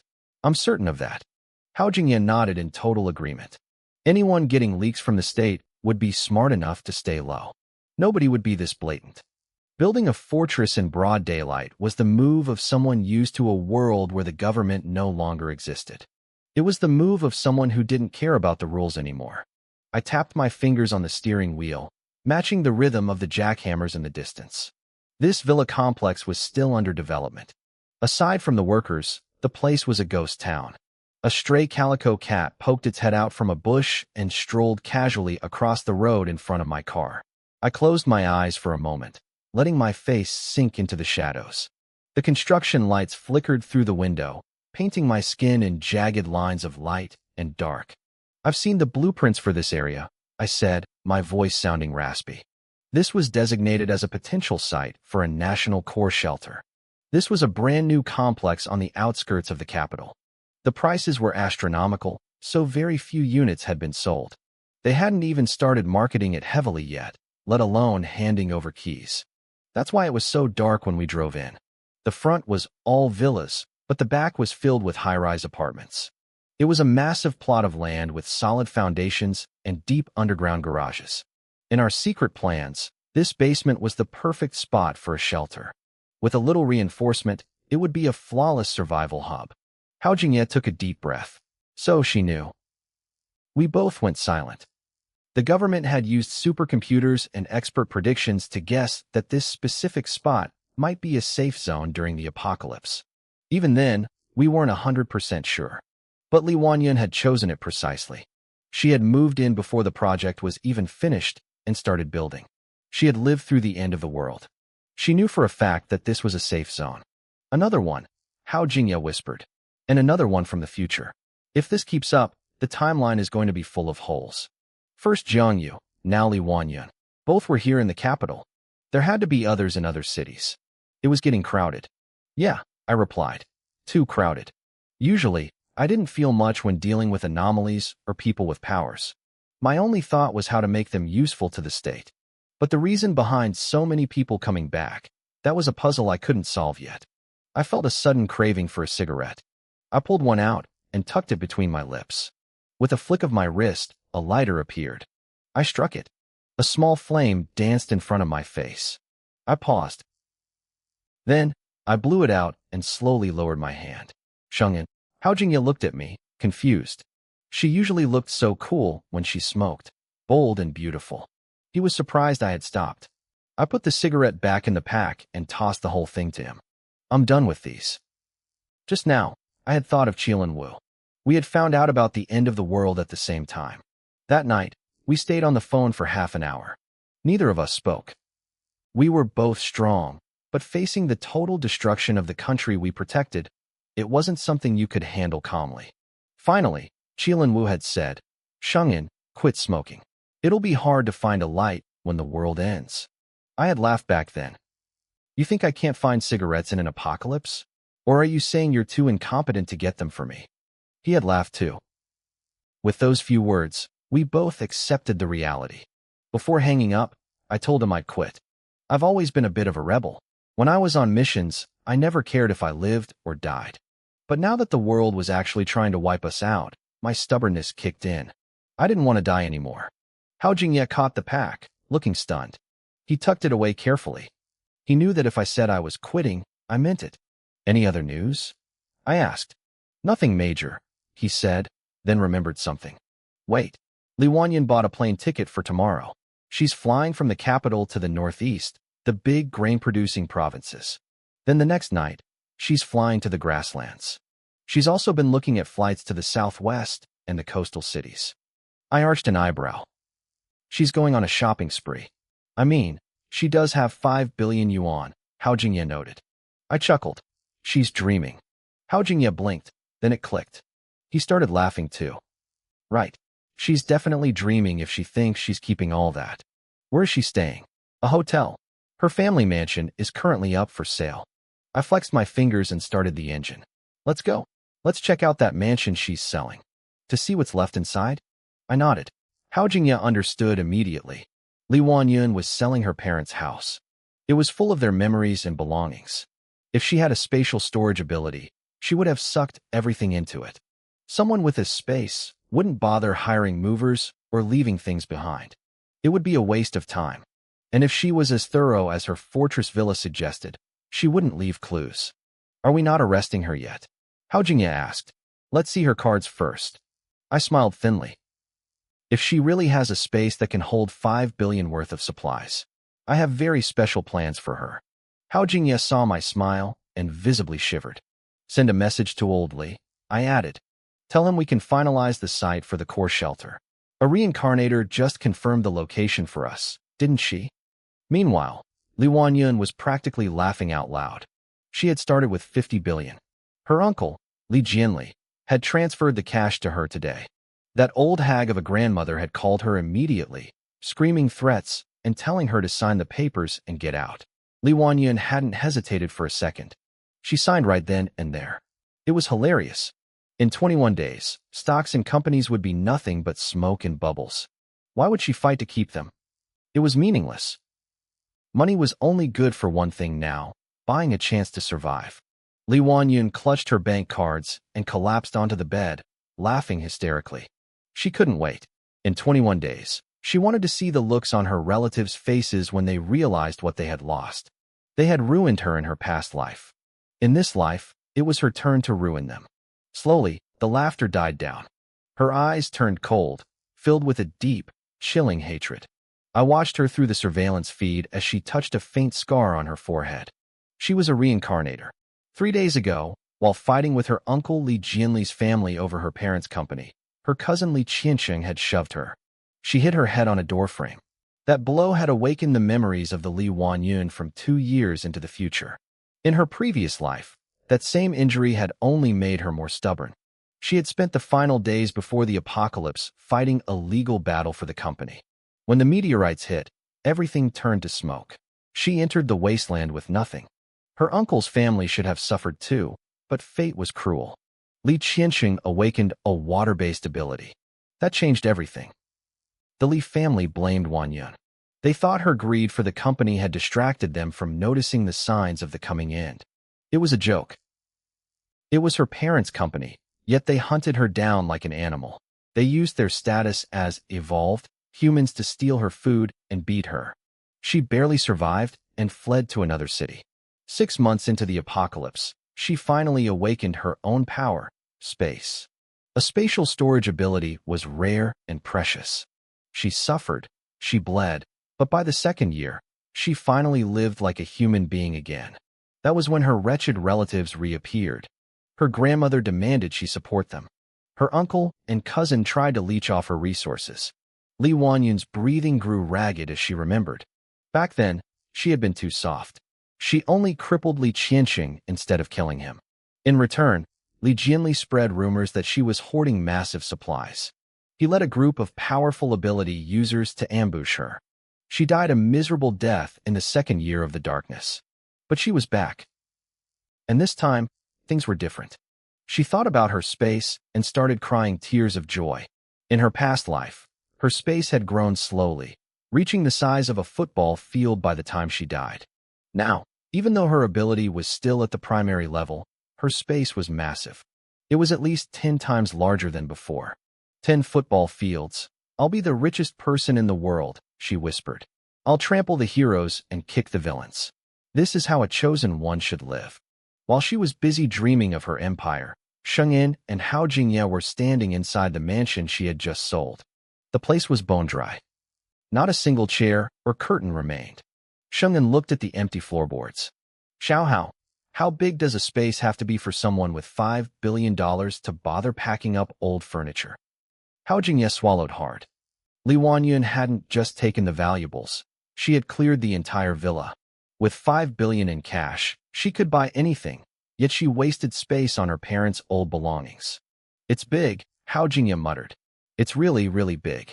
He looked at Shengyin, confused. Where did she get a space that size? Usually, spatial abilities start small. This doesn't fit the logic of the awakened. Shengyin gave him a dry look. We have multiple people coming back from the future, and you're looking for logic? These chosen ones don't follow rules. Hao Jingye nodded. It made sense. She was desperate for cash, buying tickets to agricultural and meat-producing regions, and clearing out houses. Her space likely had a time stasis effect to keep food fresh. She probably awakened late in her last life, Shengyin concluded. Maybe 3 months after the impact. If she had it from the start, she wouldn't have suffered so much. But now, she has it early, and it's massive.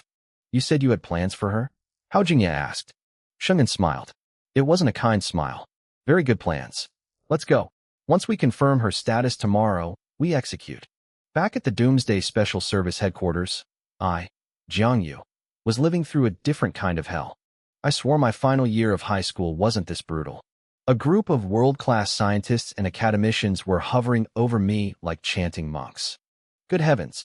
Academician Zhou shouted. I've explained this twice, and you still don't remember? Who remembers an entire textbook after 2 hearings? I snapped back. Look at this, another scientist yelled, pointing at a screen. What is this plant from the video? A plant. I guessed. I hate you, he sighed. The video was 2 hours long and covered 100 species. We even played it at double speed for you. This is basic biology. Dr. Cheng added, looking genuinely disappointed. His IQ might not even be 120. I put my head in my hands. Where was the respect for the man who saved the world? Why was the chosen one being bullied by old men in lab coats? Shungin walked in just as I was about to lose it. I looked at her with watery eyes. Shungin, save me. I don't want to learn anymore. This is worse than college. Shungin walked over and patted my head like I was a stray puppy. There. It's hard, I know. But you're the only one who can enter your space. She turned to the scientists. How's the progress? Academician Zhou glared at me. Our goal is to turn him into an expert in 15 days. He has a lot of studying to do. I realized then that I had truly shot myself in the foot. Back in university, I was too busy falling in love to care about my grades, barely scraping by to get a diploma in a useless major. Now, a pack of world-class academicians was trying to cram a lifetime of expertise into my brain at lightning speed. My head throbbed. After just one night, my vision was blurry and my mind was a mess of data. This wasn't the life of a chosen one. This was the life of a miserable, overworked student. I can't do it. I snapped, gritting my teeth. I'm done. It's not that I'm not cooperating. I just physically can't. I figured, what could the state actually do to me? Shungin remained perfectly calm. She leaned in, a soft, dangerous smile playing on her lips. I'm afraid that's not an option, Jiangyu, she said gently.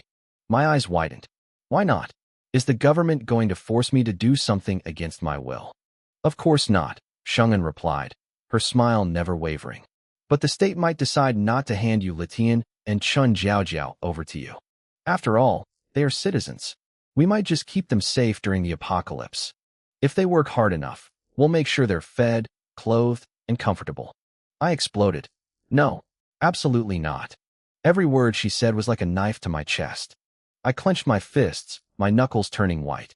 To think of those two traitors living a good life while I suffered was worse than death. I'll learn, I hissed through my teeth. I'll do it. Behind Xingyan, Hao Jingye gave me a look of pure pity. I realized then that Shungin hadn't captured my enemies for justice. She had captured them as leverage. She had me exactly where she wanted me. The scientist dragged me back to the books. I didn't see the sun again until the next morning. I drifted into the cafeteria like a ghost, dark circles under my eyes, muttering facts and figures under my breath. Jiangyu, come eat, Shungin called out, waving me over. I glared at her with pure resentment. My voice was hoarse.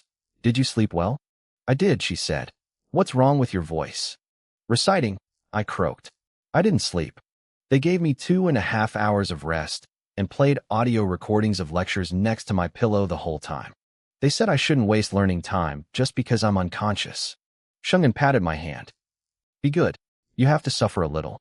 You're the only one who can enter your space, remember? She said it with such weight, but my fried brain didn't catch the subtext. I just sat there, mouth agape, wanting to argue but finding no strength. Fine, I muttered, digging into my food. I'll eat. I'll suffer. Next to me, Hao Jingye pushed up her glasses. It's just learning how to farm. Why the end of the world face? I couldn't yell at Shung'an, so I turned all my rage on her. You have no idea how much science goes into farming. I thought you just put a seed in the dirt, but academician Zhou says these research plants are priceless. They all need different methods. I have to memorize every single one. I have to turn my space into an experimental plot and compare growth rates in different environments. Hao Jingye didn't even blink. You mean comparing the growth of two different species in the same environment, the same species in different environments, and different species in different environments to select the best strains through human intervention? I stared at her, stunned. How? How do you know that? She adjusted her glasses again, the lenses glinting. When I was getting my PhD, I got bored. I picked up a degree in applied biological sciences on the side. Bored? On the side, I repeated, feeling smaller by the second. Yeah, she said, sipping her porridge. I've studied about 20 different majors. The state recruited me for a few specific ones. I also learned over a dozen languages, though those are useless now that the world is ending. My jaw dropped. Shung'an leaned in. Don't compare yourself to her. She has a photographic memory. Eh, what? I gasped.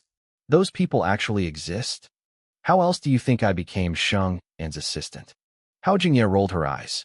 I looked at Hao Jingye, then at Shung'an, then thought about the researchers who called my IQ sub 120. What kind of monsters was I working with? I was a regressor, the hero of the story, yet I felt like the dumbest person in the room. Eat up, Shungin said, pointing at the spread. Academician Zhou ordered this specifically for you. Tell me what you want for lunch later. The table was covered in high-end dishes, steaming hot, and prepared by a professional chef. I felt a flicker of gratitude. Maybe they did have a heart. Shungin swallowed a bite of food and added casually. He said you're a bit slow, so you need the extra nutrients to help your brain function. I wanted to die. My breakdown was interrupted by Hao Jingye checking her tablet. Chief, Li Wanyan boarded a plane this morning. She's on her way to the northeast. Old Zhao and the team are tailing her. Shungin smiled. A wasted trip. Should we follow? Hao Jingye asked. No, just monitor her phone and the local surveillance. Old Zhao will keep her safe. We'll stay in the capital and wait for her to come back empty-handed. Who are you talking about? I asked, my curiosity getting the better of my misery. Your future colleague, Shungin replied. A space ability user named Li Wanyan. I felt a pang of jealousy. Another one? Why will her trip be a waste? Hao Jingye smirked at me. Because in the face of the state machinery, individual actions are useless and weak. I rolled my eyes. Can you speak English? Can I go with you guys? Shungin gave me that polite, firm smile again. No, you need to study. You are the guardian of our seeds of hope. Just call it farming, I whined. Stop making it sound so grand. What's on your schedule for this morning? Hao Jingye asked. I looked at her with a dead expression. Learning how to drive a tractor. Shungin and Hao Jingye left shortly after. I tried to stall, but Academician Zhou caught me by the collar and dragged me toward the heavy machinery.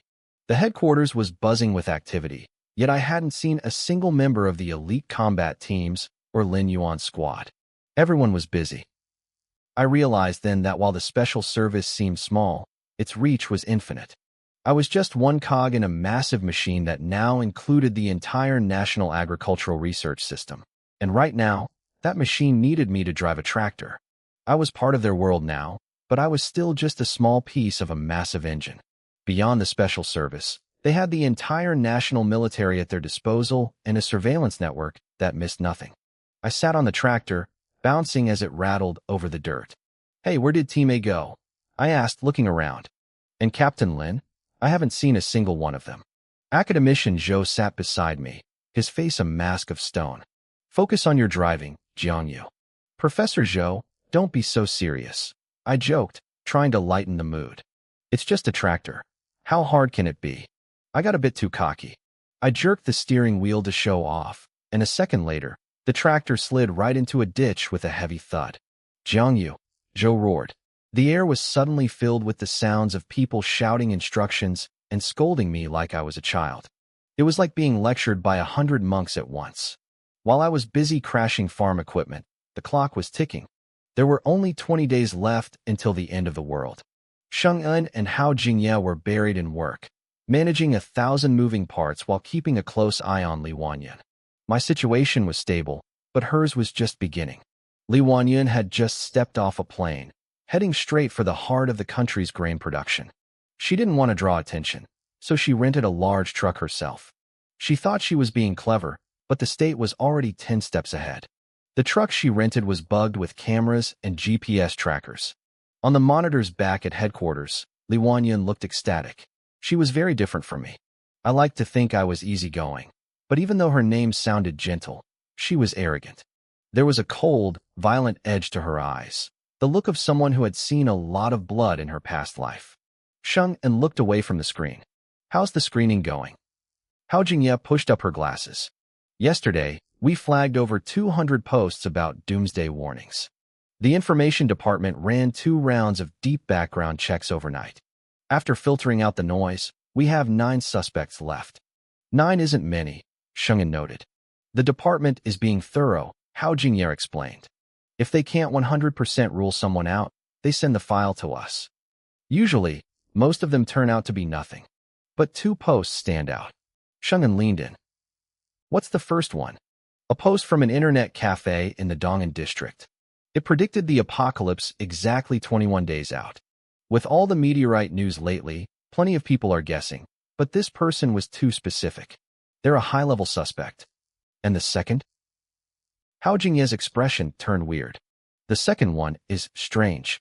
The user claimed he met Iron Man in his apartment complex. He said Iron Man told him the end was coming and warned him to stockpile goods. Sheng'en didn't blink. Why did that catch your eye? 2 reasons. First, the user is a rational scientific researcher. Since that encounter, he's been frantically buying supplies. The police questioned him, and while he sounds crazy, he doesn't seem to be lying. He truly believes he saw Iron Man. If it's true, Sheng'en mused, we could be looking at a high-precision ability user. Someone who can manipulate metal or technology. There's more, Hao Jingye continued. A family in that same complex called the police last night reporting a break-in. They live on the 21st floor of a 32-story building. They left their kid home alone with the windows locked. When they got back, the window was open. It's impossible to reach that window from the outside without equipment, but there was a handprint on the ledge. No fingerprints. Sheng'en frowned. Did they lose anything? Hao Jingye looked like she wanted to disappear. The kid's Ultraman action figures. The kid claims Iron Man asked him if he believed in the light, and then walked off with his toys. Sheng'en, usually the calmest person in the room, actually twitched. Her mouth hung open for a second. What? The room went silent. If this was real, we were dealing with an Iron Man who had a thing for Ultraman. Let's focus on the first suspect, Sheng'en said finally, rubbing her temples. The one who predicted the date.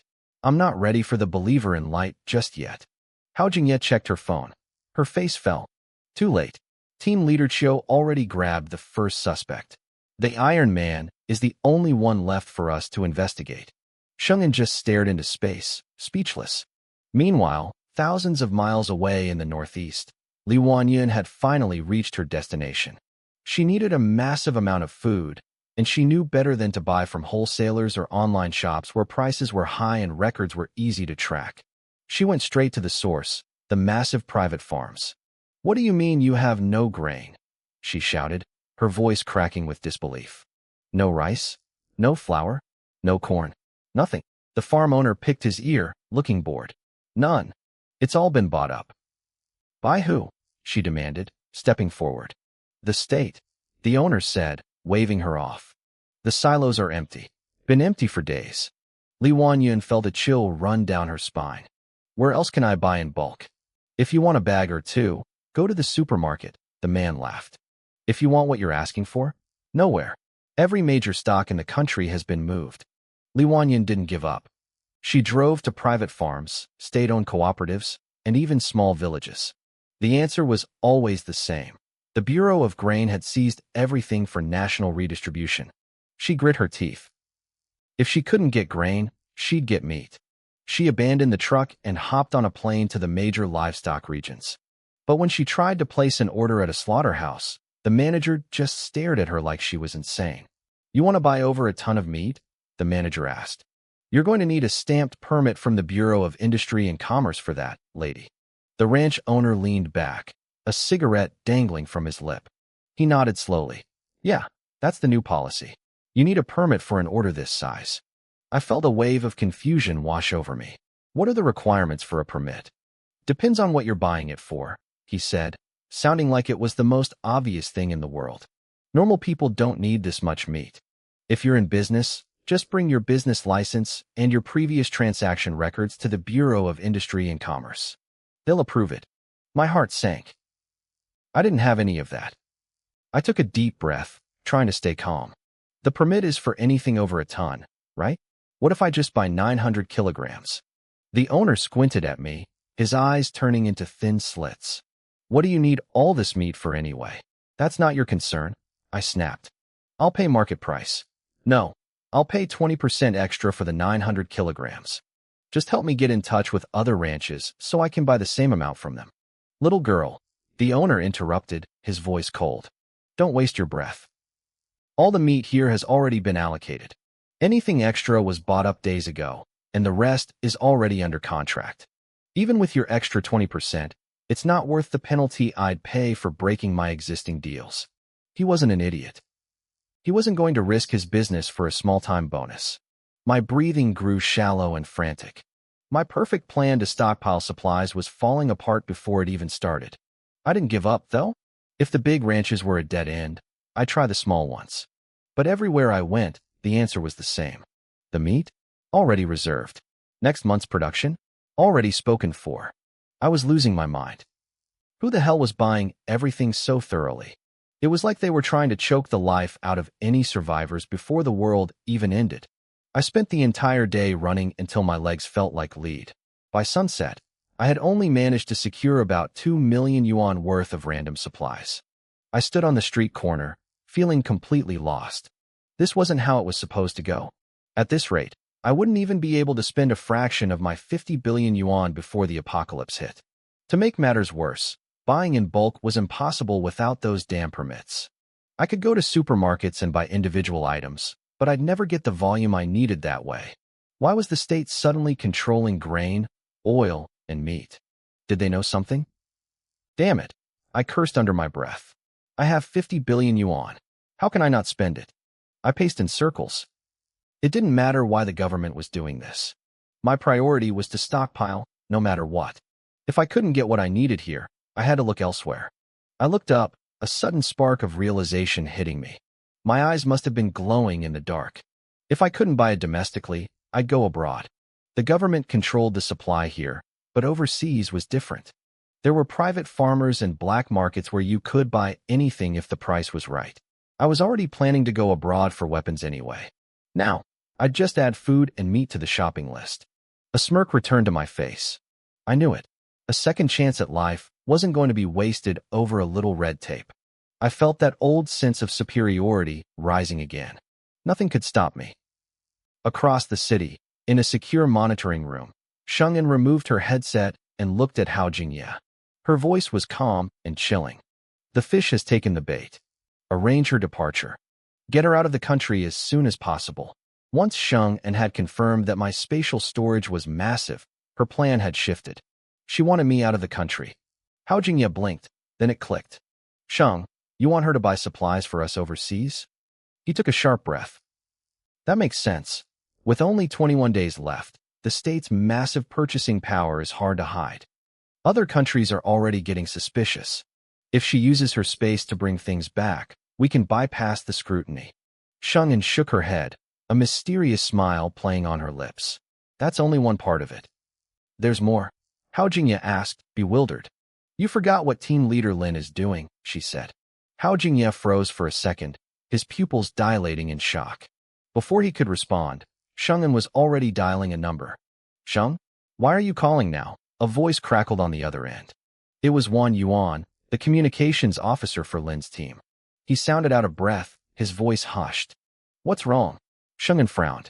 The amount of hardware we're moving is huge, Wan Yuan whispered. People are starting to notice. We're being tracked. He paused, then forced a laugh. Where's Captain Chi? He'll handle it soon. Hold on, let me get him. It's fine, I can talk to you, Sheng'an said. No way, Wan Yuan protested. Do me a favor and wait for the captain. Every time you call, if he gets to say even one word to you, he's in a good mood for days. If he doesn't, my life is a living hell. Hao Jingye leaned in, his face full of gossip. Sheng'an sighed. She knew Wan Yuan wouldn't let her hang up, literally, since he controlled the encrypted line. A moment later, a cold, deep voice came through the phone. Who is it? It's Sheng'an, Captain, Wan Yuan chirped. There was a brief catch in the man's breath. When he spoke again, the icy tone had softened into something low and gravelly, like rain against a window. What is it? Hao Jingye rubbed his arms, whispering, Is that really Captain Chi? He sounds like a different person. Sheng'an leaned her head on her hand. How are things on your end? Fine, Chi Lingwu replied shortly. In the background, Wan Yuan snorted. Fine, we're being hunted every day. Getting this shipment of arms back home is going to be a nightmare. Chi Lingwu ignored him. And you? How are things there? Sheng'an smiled. Also fine. In fact, I've found you a helper. You don't need to worry about the transport anymore. Before Chi Lingwu could respond, Wan Yuan shouted into the mic. Seriously? Sheng, how? This hall is massive. If we weren't guarding it personally, it would have been seized already. How are you going to move it? Sheng'an watched the screen, where I was walking away with a look of triumph. A spatial ability user, she said slowly. Team Lin was stuck in the US because of a massive cache of weapons, a haul so large it was terrifying. Their mission was to bring back as much as possible before the end. But the US authorities were tightening the net, and the higher-ups were almost ready to abandon the mission. Now, a solution had literally walked right into their laps. Hao Jingye watched the screen as another 10 million yuan was transferred into my account. I was walking with a spring in my step, looking arrogant and satisfied. I had no idea that Sheng had already drafted me as the world's most overqualified international courier. She hung up the phone. Hao Jingye's eyes were shining. So, we're not contacting her yet? No, Sheng smiled. She isn't like Jiangyu. You can't appeal to her heart. People like her only work hard when they think they're protecting their own property. Let her run her errands for a while. It'll make it easier for Team Lin to get back. Different problems require different solutions. She sat up straight, her eyes locking onto Hao Jingye. Jiangyu was the emotional play. She's the logistical one. Now let's get to work. It was time to get our newest courier on the job. Hao Jingye straightened his posture, his expression turning serious as he prepared to run the sting. Meanwhile, across the city, Li Wanyun had already decided to head overseas. She opened a popular shopping app and searched for visa services. She clicked on the shop with the highest sales volume and sent a message. Can you handle a visa for Country M? Country M was the world's largest grain producer. More importantly, their gun laws were loose. She figured she could head to Blackstone and secure some serious firepower there. A customer service rep named Xiao Hao popped up instantly. Yes, we can. Please contact our agent, Xiao Hao, at this number. Li Wanyun didn't hesitate. She dialed the number, and it was picked up on the first ring. Hello? Thank you for calling. I'm Xiao Hao. Are you looking for a visa to Country M? A young, energetic male voice echoed through the phone. Li Wanyun lay back on her hotel bed, her voice cold and detached. Yes. How fast can you get it done? She couldn't afford to waste time. She needed to buy grain and find a way to Blackstone for weapons. If this took too long, she'd have to pick another country. 2 days, the agent said. That fast? Li Wanyun sat up, her eyes narrowing. Yes, dear. How much? Only 99 yuan. Xiao Hao chirped. In the surveillance room, the real Hao Jingye smiled at the screen. 99 yuan, 2 days. There was no way she could resist a deal like that. Li Wanyun let out a sharp, cold laugh. Scammer. Click, she hung up. Hao Jingye's smile vanished. Crap, I overacted. He looked at Sheng nervously. She didn't say a word, just watched him with a calm, terrifying smile that made the hair on his neck stand up. He quickly turned back to his computer, pretending to be busy. On the other end, Li Wanyun sneered. Did they really think she was that easy to fool? Getting a visa for Country M was a nightmare. 2 days for 99 yuan. It was a blatant trap. She was a regressor. She wasn't some naive girl they could play with. She went back to the app and ignored the first shop. She clicked the second and third options. Both replied instantly with contact numbers for agents named Xiao Jian and Xiao Yi. She called Xiao Yi. A deep, steady voice answered this time. Hello, are you looking for a Country M visa? How much? Li Wanyun skipped the small talk. For our standard VIP service, including one-on-one coaching and interview prep, it's 2,999 yuan, the agent replied. Li Wanyun relaxed slightly. That sounded more realistic. How long? Normally about 25 days. We can't guarantee it'll be faster. 25 days? The world would be over by then. What's the absolute fastest you can do? Well, for our VVIP service, it's 49,999 yuan. We can get it done in 3 days. Are you sure? If you can't do it, I'm not paying. Deal, the agent said. Li Wanyun didn't blink at the price. Fine, do it now. Actually, Xiao Yi added, if you're in a real hurry, we have a VVVIP tier. For an extra 99,999 yuan, you'll have the visa tomorrow. And if you add another 599,999, we can arrange a private charter flight to Country M for you tomorrow as well. Li Wanyun bolted upright. Tomorrow? How is that possible? Money makes anything possible, dear. Our agency has connections. You only pay once the visa is in your hand. We're all about honest business. Li Wanyun was skeptical but intrigued. She checked the shop name, Special Service Travel Agency. Since it was pay on delivery and she had 5 billion yuan in the bank, she didn't care about the cost. She turned down the charter flight, though. She didn't want to draw too much attention to her wealth. She needed to stay safe. Fine.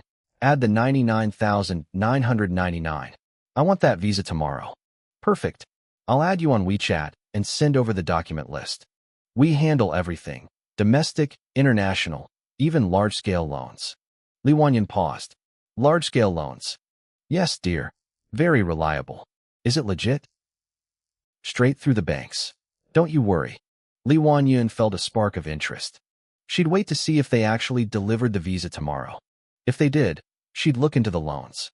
As a spatial ability user, she wasn't afraid of anything. Once the apocalypse hit, debt wouldn't matter anyway. The more she borrowed, the more supplies she could hoard. I'll be in touch, she said and hung up.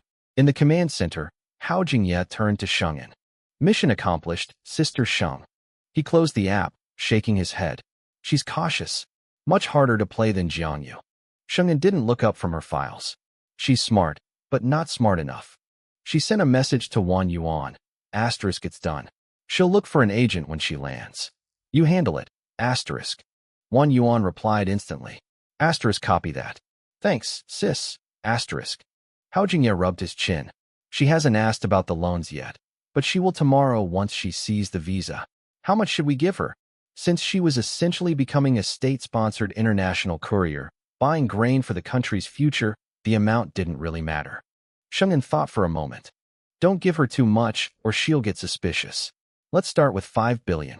Hao Jingye stared at her. To be honest, 5 billion was already suspicious as hell. But his job was to make it seem normal. Li Wanyan was arrogant because of her powers. She believed no one could touch her. That kind of overconfidence was easy to exploit. With Li Wanyan handled, Sheng'an shifted gears. Anything from the Iron Man neighborhood today? Hao Jingye checked the reports inside. Nothing. We've scanned every inch of surveillance. No sign of a guy in a suit.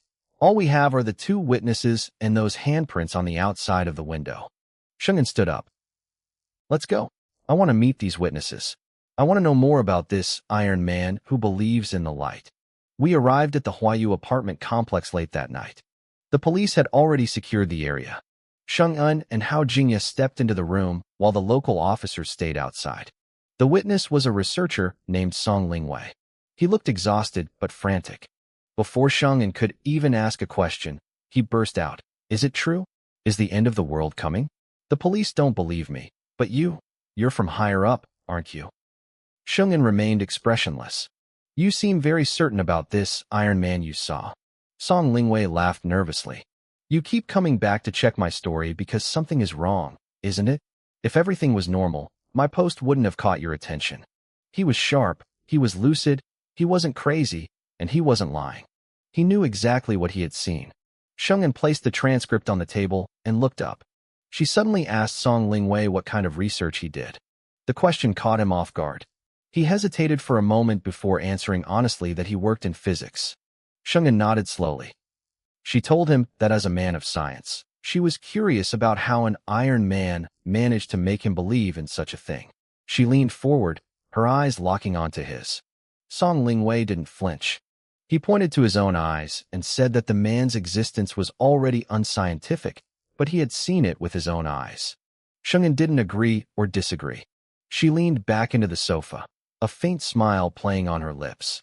She asked him to describe exactly what this Iron Man looked like. Song Lingwei's expression soured. He frowned and told her he had already given his statement to the police. Sheng'an didn't budge. She told him she wanted to hear it from him directly. Song Lingwei shrugged and sighed. He started from the beginning. Yesterday morning, right before he left for work, he saw something flash past his window. He was a sensitive person by nature, so he went to check. That's when he saw him. A man made of gold. Or rather, a human-shaped figure covered in gold. The figure was clinging to the outside of the window, staring right at him. Hao Jingye cut in, asking if he saw a face. Song Lingwei shook his head. He described it more like humanoid metal than a person. He insisted that if we saw it, we'd know immediately how strange and unique it was. Sheng'an asked what was said between them. Song Lingwei admitted he was terrified at first. He had backed away and grabbed a broom to defend himself, but then the man spoke. Song Lingwei couldn't tell how old the voice sounded. He looked at Sheng-en and told her he had shared everything he knew. He promised us that the Iron Man was real and that we'd be shocked if we found him. Sheng-en smiled, but her eyes remained cold and deep. She asked if there was truly nothing else he wanted to say. Song Lingwei shook his head. Then, he leaned forward with a troubled look. He said the Iron Man seemed very confident that we couldn't catch him. He asked if we actually could. Sheng-en didn't answer. Instead, she asked if he wanted us to catch him. Song Lingwei said of course he did. He wanted to know if the end of the world was actually coming. He bit his lip, his voice trembling as he asked if the apocalypse was real. He looked terrified. Hao Jingye was about to shake his head and deny it, but Sheng-en spoke first. She told him the truth. In 20 days, meteorites would strike. The world would face a total disaster. Song Lingwei's pupils dilated in shock. Even Hao Jingye was stunned. He couldn't believe Sheng-en was leaking classified information. Song Lingwei looked like he had lost his soul. Shock, doubt, and a crushing sense of despair washed over his face. He slumped down, his voice rasping. He muttered that he knew it. Sheng-en asked him what his plans were now that he knew. Song Lingwei just shook his head blankly. He didn't know what plans a person could make for the end of the world. He took a deep breath, licked his dry lips, and promised to keep the secret. There was nothing left to gain from him. Sheng-en stood up and told him we were leaving. She asked him to contact us if he heard anything else. Song Lingwei nodded and saw us out. The moment we stepped outside, Hao Jingye lowered his voice. He was frantic. He asked Sheng-en why she told him about the apocalypse when the information was still strictly classified. There were even local police nearby. Sheng-en didn't answer him. We were led to another apartment in the neighboring building.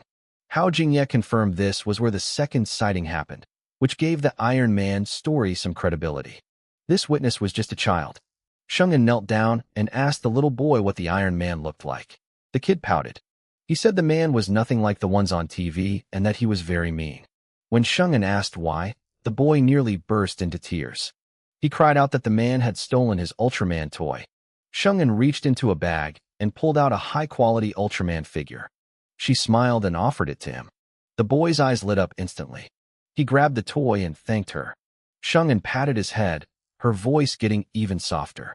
She asked him to tell her everything the man said, promising that we would find him and get his original toy back. The boy nodded vigorously. His story was a bit scattered, but we pieced it together. Yesterday, he was locked in the house alone. He heard a noise at the window. He couldn't open the latch, but he pulled back the curtains and saw a shiny, metallic man. The boy wasn't even scared. He just asked who he was. The man outside heard him and forced the window open. He jumped inside, which finally scared the kid into crying. The man didn't comfort him. He just told the boy he was annoying and to stop crying. Then, he saw the Ultraman figure on the wall. He asked the boy if he believed in the light, then grabbed the toy and left. Hao Jingye asked if the man said anything else. The boy shook his head. He had been too busy crying to remember. We left the apartment complex and got back into the car. Hao Jingye pointed out that the stories from the two witnesses overlapped perfectly, even though they didn't know each other. It meant the Iron Man was definitely real. Sheng-en started the car, her expression calm. She told Hao Jingye that he was likely a metal element user. She ordered him to dig deeper into Song Lingwei.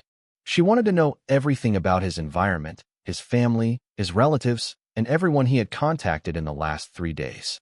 Hao Jingye was confused. He asked if she suspected Song Lingwei.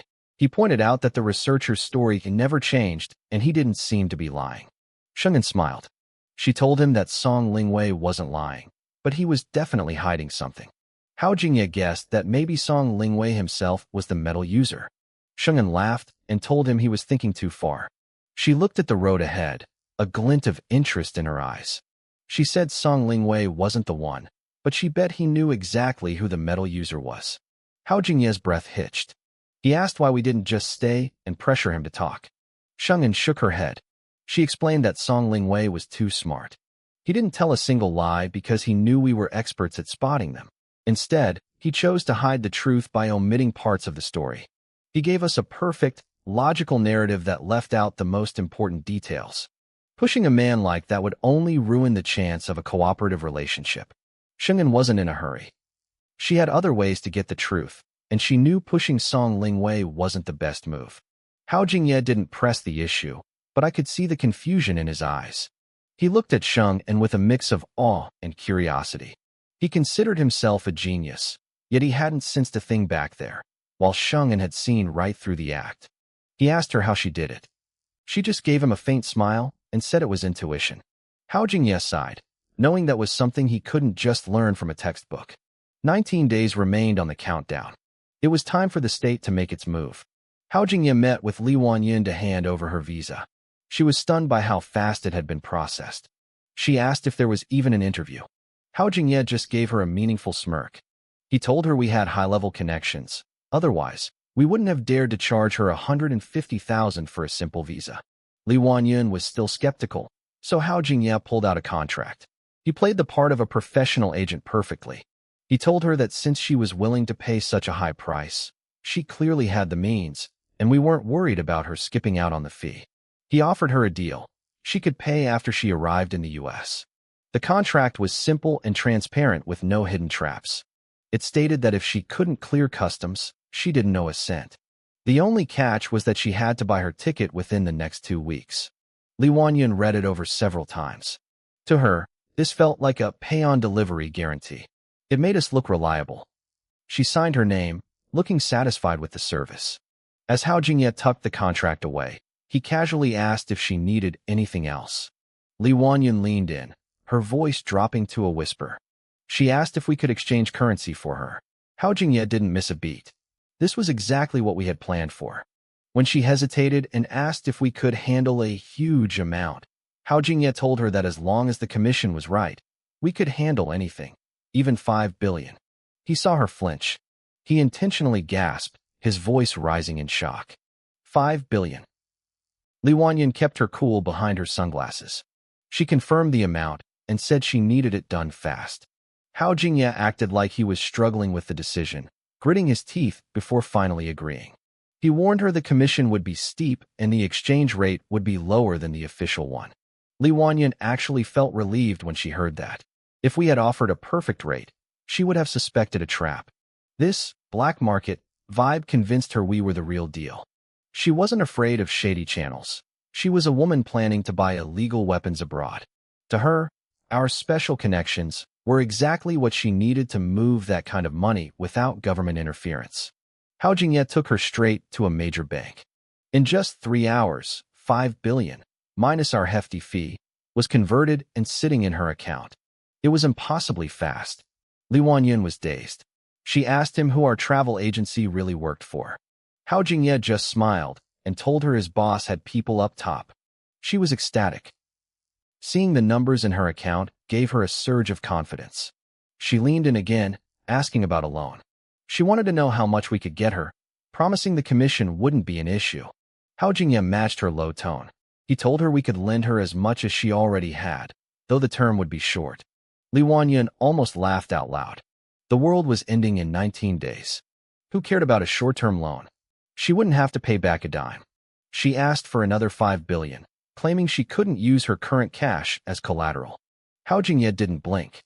He told her that since she already had 5 billion, we trusted her ability to make money. As long as she accepted the high interest and provided some collateral, he could make it happen. Li Wanyin saw the greed in his eyes and felt she understood the game. She thought we were trying to trap her, treating her like a golden goose we could squeeze for interest or even plot to steal her original 5 billion. She didn't care. She knew that in 19 days, all debts would be erased. She signed the papers.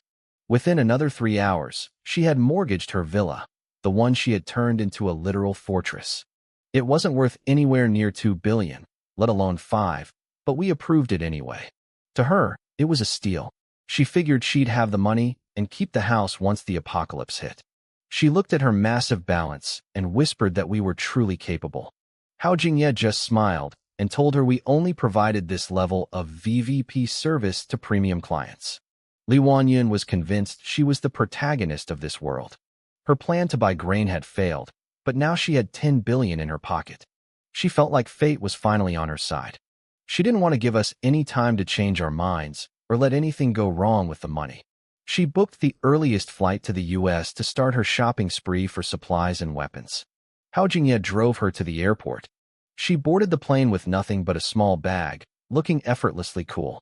As the plane took off and she looked down at the shrinking city, Li Wanyun finally let out a brilliant smile. Everything was different this time. With 10 billion worth of resources stashed in her spatial dimension, she would be the wealthiest, most powerful person in the wasteland. She would be the main character of the new world. This was the treatment a daughter of destiny deserved. In Li Wanyun's mind, no one in this world could compete with her. She leaned back, chin tilted high, and casually tapped her phone. A friend request she had sent earlier had just been accepted. It was the local guide in the U.S. I had arranged for her, a man named Xiao Wan. "Hi, dear," the message popped up. At that same moment, Hao Jingye was driving me back from the airport. She checked her secure comms and glanced at me. "Shengyan, Li Wanyun is on the plane. Old Zhao is on board too. He'll keep an eye on our precious client. Team leader Lin is already waiting for her on the other side. One has successfully made contact. Everything is going perfectly." Hao Jingye's voice was buzzing with excitement. I just nodded calmly. To be honest, I didn't give it much thought. Li Wanyun was already a fish in my pond. She wasn't going anywhere. She would follow the plan we laid out for her, step by step, right until she returned with all those supplies. That was when we would pull the net tight. I kept my eyes on my tablet, scrolling through data, my brows furrowing slightly. "Shengyan? Something wrong?" Hao Jingye asked, sensing my mood. She had spent the whole day running errands with Li Wanyun and didn't know what I had been digging into. "I'm looking at the investigation results for Song Lingwei," I said. Hao Jingye sat up straight immediately. "Any results?" "It's a bit strange." I slid the screen across.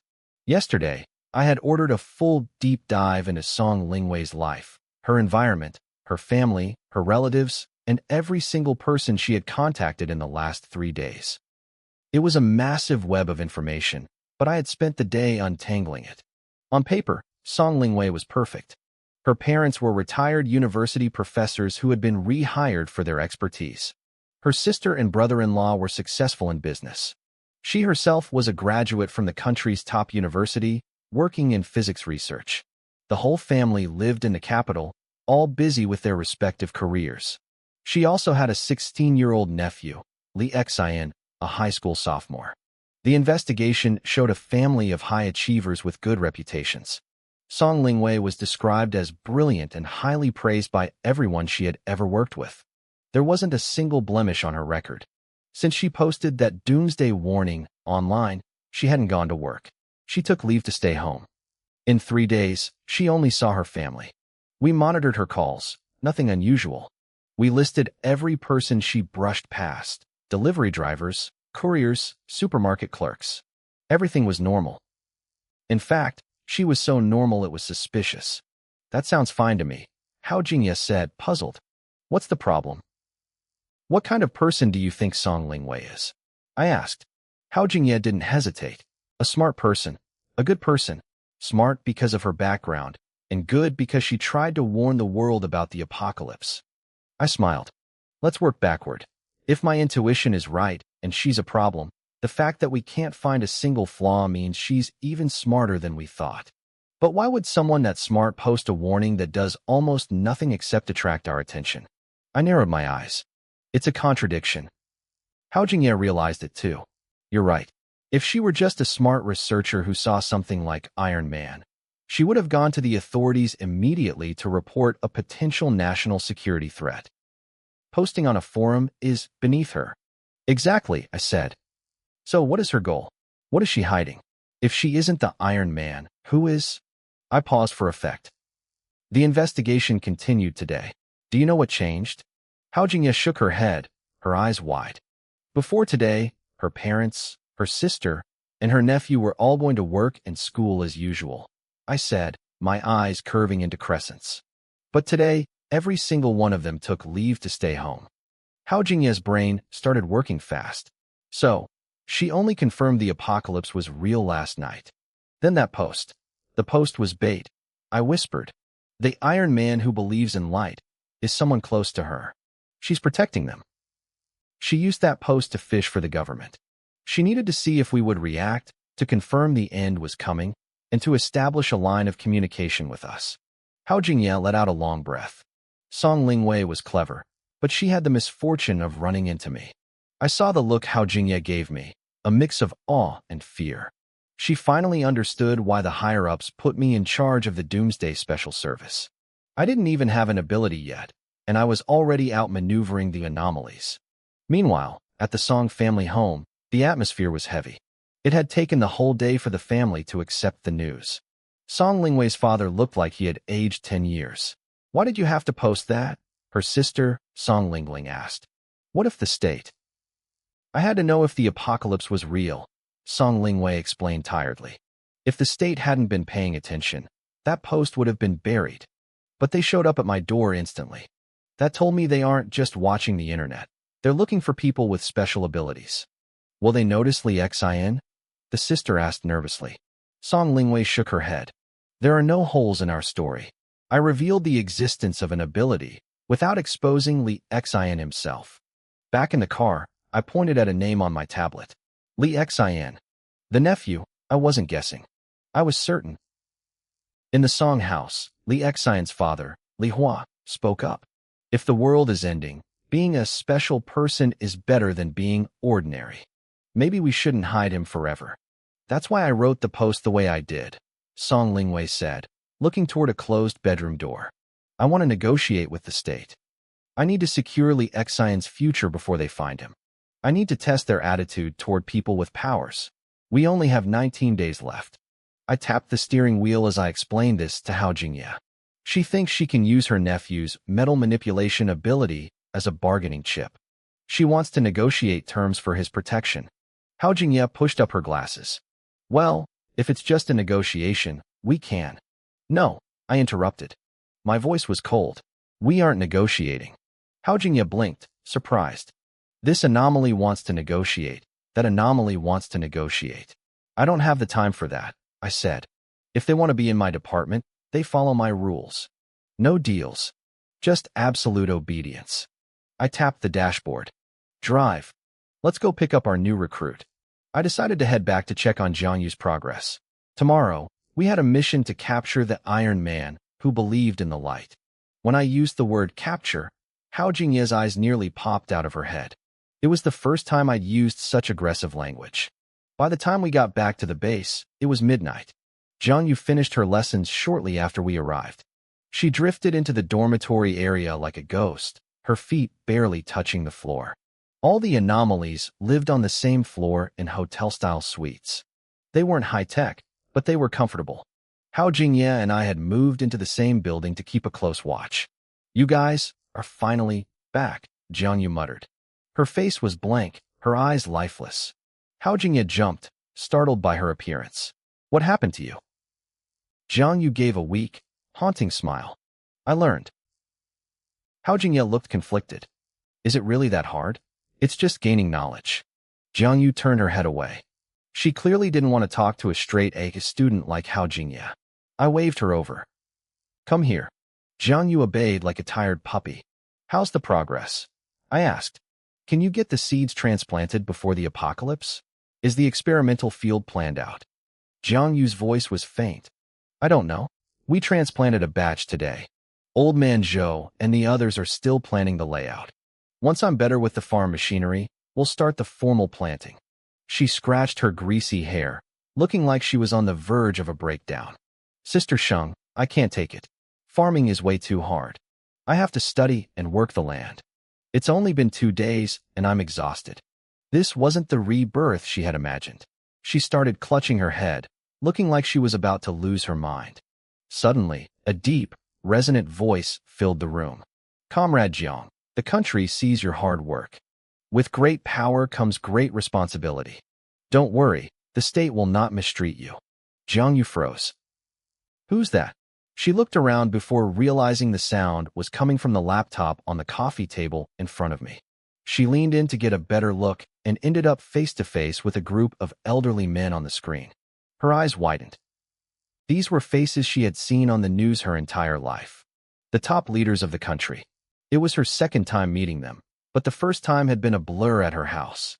"Hello, Jiang Yu," one of them said. Jiang Yu's pupils dilated. A look of pure horror washed over her face. Holy crap, I didn't wash my hair. On the other end, an elderly leader hesitated. Shungin, maybe you should bring in some professional psychologists? Comrade Jiang seems to be under a lot of pressure. The leaders were watching a young woman have a mental breakdown in real time. Naturally, they were questioning her stability. Jiang Yu's eyes went vacant, then focused, then started shaking. She turned and bolted into her bedroom. What happened to her? Director Zhang asked, sounding confused. I waved it off. Don't mind her. She'll be fine in a minute. All right, we trust your judgment. Before Jiang Yu arrived, I had been discussing the Doomsday Special Services operations with them. Director Zhang continued the topic. Once the end comes, the number of awakened will increase. But none will be as vital as the anomalies we have now. I nodded. I understand. Every powered individual we secure now is an extra layer of strength when the world falls. It means more resources preserved and more lives saved. Your department is crucial, Zhang said, rubbing his temples. There are only 19 days left. Gather as much talent as you can. Everyone was losing sleep. Not just me and Hao Jingya, but the leaders too. The clock was ticking. After a few more arrangements, the meeting ended. Jiang Yu burst out of her room with soaking wet hair, only to see me closing the laptop. It's over, she asked, stunned. I glanced at her clean hair and nodded. It's over. She groaned, clutching her head. Damn it. I spent the whole meeting looking like a greaseball, and as soon as I clean up, they're gone. This is the worst. Time for a midnight snack, Hao Jingya announced. A logistics worker pushed in a hot pot cart. It was loaded with expensive, high-quality ingredients. Jiang Yu's frustration vanished instantly. Why are we eating so well? The cafeteria usually sticks to healthy stuff. I sat down, and Hao Jingya grinned as she started the stove. We're thanking our future teammate for the 150,000 yuan donation. It's the agency fee, I charged Li Wanyan. If I didn't charge him a fortune, he'd think I was a scammer. Jiang Yu's jaw dropped. He's that rich.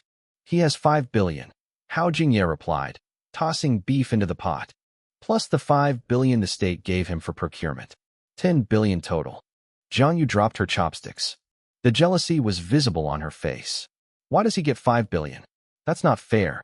He's shopping for the country, I said without looking up. And I'm farming for the country, Jiang Yu muttered, her shoulders slumping. Farming sounds so low rent. My space is useless compared to other spatial users. They get to hoard supplies, and I'm stuck with a plot of dirt. She sighed, thinking about the other guy spending billions while she carried a hoe and got lectured by old man Zhou. I looked up at her and smiled. Who said your space is useless? I told you before, your space is worth more than any storage ability. I continued eating casually. There are many types of abilities. Earth users, plant users. Imagine if people could enter your space. Jiang Yu's eyes lit up. Hao Jingye added, you could bring them inside. An earth user flips the soil. You plant the seeds. A water user hydrates them. A plant user accelerates the growth. Jiang Yu was vibrating with excitement. Yes, why didn't I think of that? Your space could produce crops by the truckload, I said.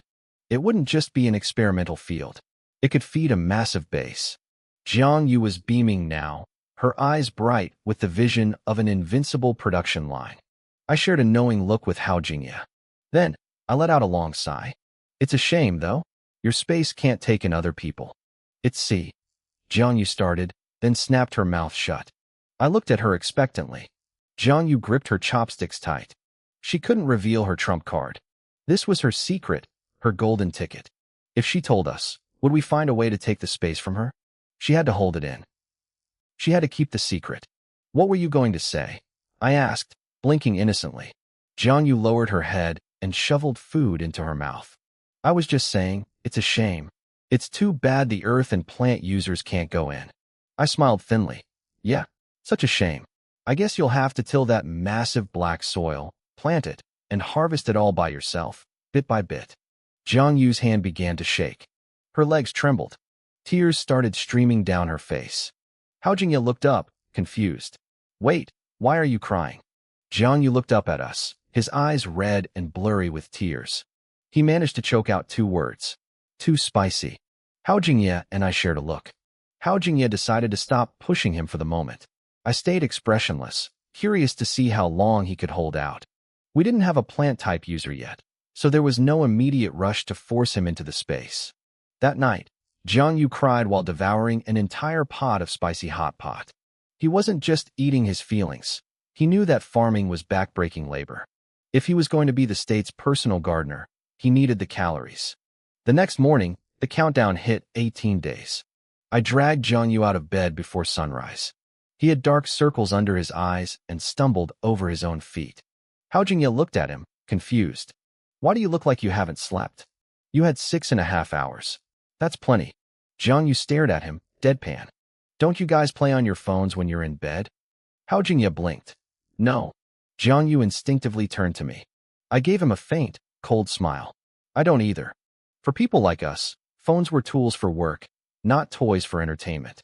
Our devices were custom military models, highly encrypted and strictly professional. To Jiang Yu, we were probably monsters. I dropped Jiang Yu off with Academician Zhou and his team for more questioning. As I headed out with Hao Jingye, he seemed uneasy. Where are team leader Qiu and the others? They haven't shown up in days. I checked the reports on my phone without looking up. They're likely in other regions, hunting for powerful ability users. They've probably found more than one by now. Hao Jingye's expression turned complicated. What is Qiu up to? He acts gentle, but he's incredibly arrogant, I said calmly. Especially when it comes to competing with me. He's probably holding onto a trump card to show us up the moment he returns. Aren't you worried, Sister Sheng? Hao Jingye asked, getting anxious on my behalf. I'm not. I kept my voice flat. Hao Jingye wanted to say more, but seeing my face, he swallowed his words. He was like an anxious servant worrying for an indifferent emperor. The preparations are done, I said, putting my phone away. The special police have surrounded Fuan apartment complex. Let's go meet our Iron Man who believes in the light. I had issued the orders last night. By 6 a.m., the departments were coordinated. By 7 a.m., the perimeter was secure. At 8 a.m., our black car pulled up to the gates. I met with the tactical team and took a heavy case from them. When Hao Jingye saw what was inside, his face fell. Sister Sheng, Li Xing is a future teammate. The Song family seems cooperative. Do we really have to use force? I don't want to ruin the relationship before it starts. I understood his concern, but I smiled thinly. Do you really think a 16-year-old boy who calls himself Iron Man and steals toys from kids is going to listen to his parents? He's a middle schooler with a god complex. He's unpredictable. If his precision ability wasn't so vital, I would have ignored this headache of a kid entirely. Meanwhile, inside the Song household, the atmosphere was tense. The whole family was gathered. Jobs and business didn't matter anymore with the world ending. Is Xiao Xing still asleep? Grandma Song asked. He stays up late and sleeps until noon, Song Linlin sighed. Leave him be. Grandpa Song turned to his son, Song Linwei. When are we negotiating with the government? In a couple of days, Song Linwei replied. I want to feel out the situation first. I have the number for that Agent Sheng and's assistant. Suddenly, a loud bang echoed through the house. The metal handle of a bedroom door melted into a puddle. A teenager burst out, looking like he'd jumped straight out of a comic book. He was covered in gold-colored metal. His arms were encased in shimmering mechanical gauntlets. He wore a heavy metal mask and a matching helmet. He looked like a budget superhero, but his voice was pure, high-pitched teenager. Don't call the government, he shouted. I won't be studied or locked up. The apocalypse is coming, and as the chosen one, I'm going to rule this new world. The Song family stared in horror. Song Linwei rubbed his temples. Xiao Xing, what are you doing? I told you not to use your powers. What if the state finds out? Let them. Li Xing slammed his hand on the dining table. The wood shattered into splinters and dust. He coughed as the dust hit his face, but quickly regained his posture, chin held high. Superheroes don't fear the government. I'm not Li Xing anymore. I'm Iron Man. I'm invincible. Not even bullets can pierce me. He pounded his metal chest, making a loud, clanging sound. Song Linlin felt a migraine coming on. Her husband, Li Huai, looked around for something heavy to hit the boy with. Li Xing flexed his mechanical arms. But a superhero belongs to all of humanity. He marched toward the window. Li Xing, What do you think you're doing? Li Huai roared. Li Xing paused at the ledge, throwing a dramatic look over his shoulder. Saving the world. He threw the window open and jumped. He had been waiting for this. Ever since he awakened, he had been itching to show off. He had already tested his powers by breaking into a neighbor's house to see their toys. Now that he knew the meteorites were real and the government was hiding the truth, he decided he wouldn't hide either. He was going to be a legend. Or so he thought.